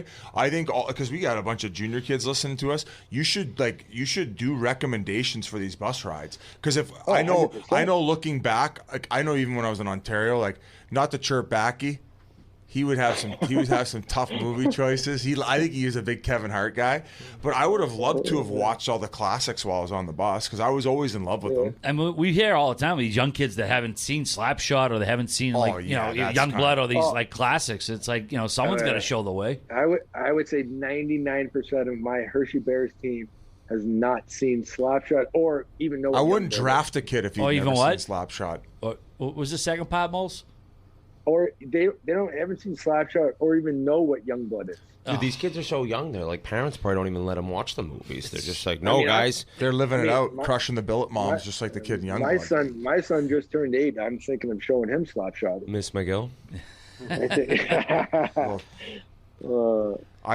You have one more? Actually, I was still shooting the breeze here. Do you watch a lot of the NHL? I know obviously you're busy with your day job, but do you make time to watch it? Do you even pay any attention? Obviously, growing up in Toronto, I think the Leafs. I still bleed blue and white. I watched them a lot. Follow the Sabres. Oposto's one of my best friends in life. So the bottom of the ocean. What'd you say? I said you said I follow the Sabres. I said to the bottom of the ocean. They're gonna fall in that same crack that the Kraken fell in the Vegas pregame after they burnt the thing. That's just Buffalo sinking to the bottom. But you're going to watch them. Well, I watch a lot of games. You said you have aspirations of being a GM. Like obviously, if you're a GM, gotta watch every game. Nonstop. Yeah. You gotta figure it out. Who are your teams this year? Who do you think's going to win it? Like who are your favorite guys to watch? Maybe some names that people wouldn't expect. Well, one that you said that I think hopefully getting a chance as the season goes on. I didn't get to watch the game last night, so I had a point. Was Bunting, I think, is going to have a big season. Yeah. I think I think the same teams are going to be good all the time. I know you guys were a little hard on Washington. We'll see how they do. Oh, they're going to fucking kill the it. Parent Club. He's got to protect the Parent Club. He's down in Chocolate Land. Don't forget about the Caps. They're going to make me look like a buffoon. I think they're going to fucking work that division. They looked awesome last night in the opener. Yeah. I mean, the same teams are good every year. It's no mistake. You got, Vegas, Colorado. I think, Sean, he's scouting for Florida now, so I got to plug them too. Is he scouting now? Yeah, he's the West Coast pro scout for Florida. Yeah, Sean Backman, he was the team DJ, great third liner. He would get bumped up to second line, and he helped me win a Calder Cup. Awesome guy. He had to retire because of concussions, correct? Yeah, bad noodle. He got hit pretty dirty in Germany. And who's the guy? I'll fucking get him. He did enough for me. I'll fucking get him. I'll club him, give him the monocle. Moles, go ahead. Sorry, I was going to say, you look at the guys Tampa has, like Vasilevsky, Point, Hedman, Kucherov. I don't think you ever count those guys out, ever, no matter who's on the rest of the team. I agree. I picked them. I picked them last year. I don't know. We haven't done our picks yet. We got to do that. But we appreciate you coming on, man. You've had a hell of a run. To see you continue to do that, playing at the AHL level, love of the game, and helping kids out, it's pretty awesome. You should be very proud of the career you've had. Yeah, I appreciate it. I want to thank you guys a lot for having me. I know my wife Alessia and son George and Mila are happy you guys gave me the invite because they're big fans. Yeah, they're not allowed to listen, but you buy a shirt for them. Yeah, they don't listen to dirty stories, but they got all the gear. What dirty stories? What are you talking about? My daughter Mila and George, they're RA. He's their favorite. So. RA, maybe a custom intro. Okay. For the Moulson family. Maybe a goodbye, everybody. Maybe a goodbye. All right, thanks so much for joining us, Matt. We appreciate to have you, and goodbye, everybody. Big thanks to Matt Moulson for joining us. Great chat. Love the guy. Still loves the game, getting it done, being a mentor to all these minor leaguers. And Teddy as well for helping us on the interview. A little tummy stick action going on. Absolutely. Got to get the tummy sticks out. Well, we did listen to our followers. They were asking for a glove collaboration, and now it's finally here. Watson Gloves X Spittin Chiclets Winter Glove Collection. Biz, the glove guy, is back, and you're crazier than ever. They actually gave me another budget to make another commercial. Oh, boy. And, baby. So with me, Pasha, well, I'm the only one smoking weed, so me, Pasha, and my buddy Jeff Jacobson, we get together and we get the green light that we're going to do a Watson Glove collaboration. So I'm sure most of you who are listening saw the first one. They let us bring it off the rails a little bit. So we tried to push the limits again. We got rejected on a few of our ideas, some of which they gave the okay to. So on Wednesday, we have the second ever Watson Gloves commercial coming out, including the collaboration of the gloves. So the first time it was just to promote all the gloves that they'd already had, but we made a special edition of a regular leather glove. We have the ODRs, which is an outdoor, if you're like going to play on the rink type of glove. And then we have the ski mittens, which there's going to be some Pink Whitney in there. There's going to be the NBD. Great for snowboarders. So we got some great product coming out with the Watson Gloves Company. And I want to really thank them for allowing us to push the limits on this next commercial. And, it helps me learn a little bit. I mean, we think of all the ideas, we put it together, and then we go on the one day of shooting, and we try to orchestrate this commercial, and we hope you guys like it. And you guys, it's incredible. It's incredible. You guys will be. I've only seen the trailer. You guys be the judge. I know there was a good feedback on the first one. Hey, maybe this one crash and burns, but you'll see. And Watson Gloves, they have gloves for anything, quality since 1918. Give them a follow on Instagram and check out their website at www.watsongloves.com. Shop at both store.barstoolsports.com and storeca.barstoolsports.com for our Canadian friends to grab a pair of Watson Gloves X Chiclets gloves today. Get that done. Unbelievable quality, very well priced, and you mentioned they've been around for like a couple 100 years for crying out over loud. 100, yeah. So, all right, boys, a couple last notes here. We didn't get to this last week. We ran a little bit long, but we want to give a huge congratulations to the equipment manager for the Boston Bruins right across the street here. Keith Robinson worked his 2,000th NHL game last week. We like to give these guys as much love as we can every time these pop up. We like to recognize it. So, congrats, Keith. That's a huge milestone. What's the record, you guys know? I think there's a couple guys with 2,500. I was gonna say, yeah. I would say over that.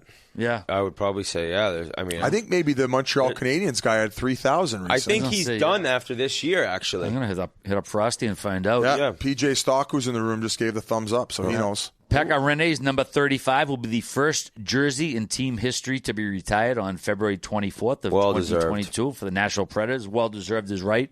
Awesome career. Great job. Got it done. Biz, I know we put this down last week. Seattle, instead of doing a traditional dead fish toss, they've been posting this like after the game of salmon, but it's like a stuffed salmon, however you want to say it, salmon. And I guess the players sign it. You saw the clip of it, right? Yeah, I mean, I don't know. I think it'd be funner if it was a real salmon that you could bring home and you could fillet and cook it up. You get a little souvenir as opposed to this big piece of plastic. You think a lot of these guys are going to take this thing home and cook it at their house?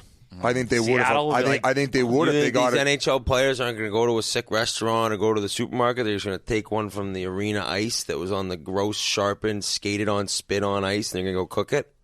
Well, they never put it on the ice. They just bring it out. It's handed to the star of the game. Oh, I thought they threw it on the ice. Like no, UNH game. No, it's like a stuffed salmon. The player comes out and throws it out to the crowd. It's like a seafood tower would be a nicer gesture.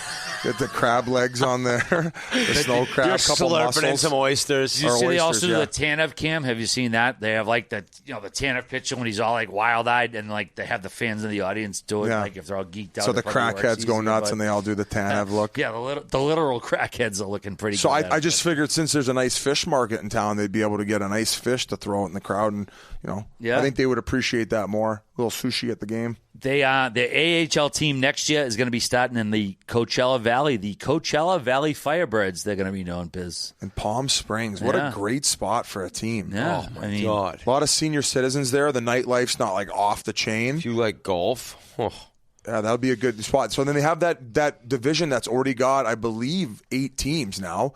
Like you got Stockton, Bakersfield, Ontario, San Diego, Tucson, Henderson, which is 7. And then there's 8, Palm Springs. If you're playing minor league hockey, man, there's a lot worse places than the American Southwest hitting those pit stops. Our pal Alan Walsh, he's not one to shy away from making bold statements on social media. He called for Gary Bettman's fire and said his time is probably over. Probably not, but either way, is this an agent just ruffling feathers, talking going? Because Bettman's not going anywhere, let's face it. He doesn't leave until he retires. I would say probably since, other than lockouts, where, that's criticism where he's just taken the owner's word, right? Par for the course. I would say this is probably the worst I've seen the anger towards him since I've been following the league and he's been in charge. I guess the only criticism I have is sometimes he doesn't come off as very human. Yeah. And regarding the subject that's been, upsetting a lot of people lately, just sometimes he just comes off too much of the lawyer talk. Exactly, and there was a few things that he said during the press conference where even I was like, oh. Very loyally answers, but that's why he's there, because he's a lawyer. And, he's got to cover all his legal bases. I know it's painful to hear some of it, but, he's thinking as a lawyer all the time where we don't leave this company exposed. He's working for those guys. And on the other side of it, imagine having a job where no matter how good of a job you do, you are getting booed and people hate your guts, and that just wears on you time over time. So there might be a little bit of resentment going back the other way, where it's like, no matter what I do, you people are just going to scald me. So that I guess I wouldn't consider it sensitivity. I would consider it thick skin, where he kind of takes it and he just kind of gives it back. Yeah, and also too, Gary Bettman isn't responsible for hundreds of years or 100 years of hockey culture before that. He's not the reason why junior kids haze each other. He doesn't have anything to do with all of that. I think some of that might be landing at his doorstep, but those are problems that he didn't create. He's kind of dealing with that when they come up at these type of situations. Somebody sent me somebody videoed Gary Bettman teeing off the first tee at a golf club. Check out this guy's action. It's one of the worst golf swings I've ever seen in my life. I guess I can't post it. I don't know what course this is. But if you ever see me somewhere, say, let me see Gary B's swing, and I'll pull it up and I'll show you this action. It's one of the worst. Put it on Foley's account. It's one of the worst you could ever see. Put it on Fairway Foles' account because it's a strictly golf account. Oh, my God. No speed at all. Jesus Christ. Maybe that's a reason. All right. Go ahead. Sorry, but you want to see the swing too? I'll take a look at it just for a laugh. It looked like he's yours. Probably better than, I was going to say he's probably better than fucking mine. I made an egregious error last week. I said that Jamie Foxx played Sinead in Living Color, but it was Martin Lawrence who played Sinead. Jamie Foxx played Wanda, of course, the other ugly black guy dressed up as a woman for sketch comedy in the 90s. So forgive me there. Just to clear that up. No, I like to correct my errors, Biz. The World Series, man. I don't know a fucking person who watched the World Series this year. Atlanta, Houston. I know everybody hates Houston. So then why are we talking about it? Just moving on. Hey, did you see what else you got? That was it. What else did you see what Mac T said at because the night McDavid scored that goal of the year it was they retired Kevin Lowe's jersey that night, and Mac T's like I don't know if he gave this speech. I just saw the clip. He said I gotta pull it up. I wrote it down. He said geez, he goes, this sure seems like a lot for the second best athlete in his family and the seventh best player on our team. From those Oilers team, because his wife won 2 bronze medals skiing in the Olympics, Kevin Lowe's wife. And then he was, everyone says like Kevin Lowe wasn't as good as maybe like he's looked upon now. I mean, he was like the 7th or 8th. He had an incredible career. Yeah, 6 cups. But they're saying like just a great chirp from a former teammate. So I thought that was good. Also, you can see Biz's ugly sweater. They're going to be dropping for what, Black Friday, right, Grinelli? No, they are dropping today. Oh, snap. Tuesday, November 9th. And for 24 hours, we'll have a 20% off sale on all ugly sweaters. We got the premium knit ones.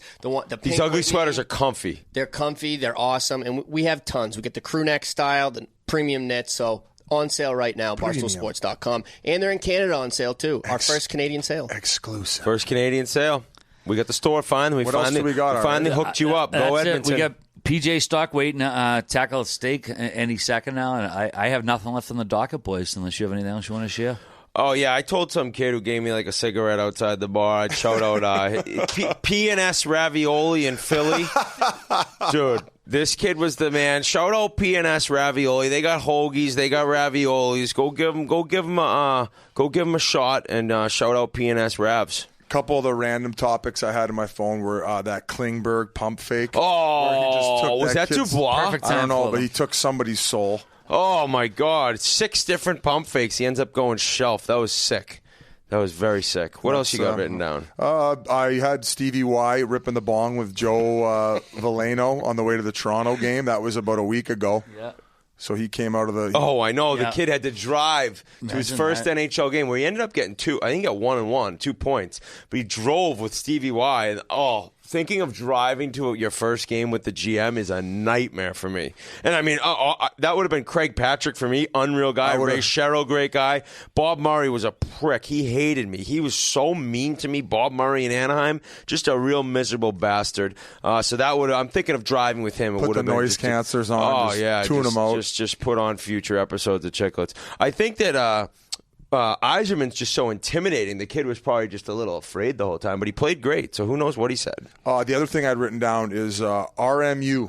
We did a bet on the Barstool Sports book. And Robert Morris, sorry. Trying to save their program, right? Trying to save their program. We ended up raising over $100,000 for it. So congratulations to us. They just did a game in Pittsburgh. Ryan Malone played in it in a big game trying to congratulations to us. I like it. Pat myself. Erica Nardini had a lot to do with that. Yeah, I know. I was hoping that you would step in at some point and save my shitty humor there.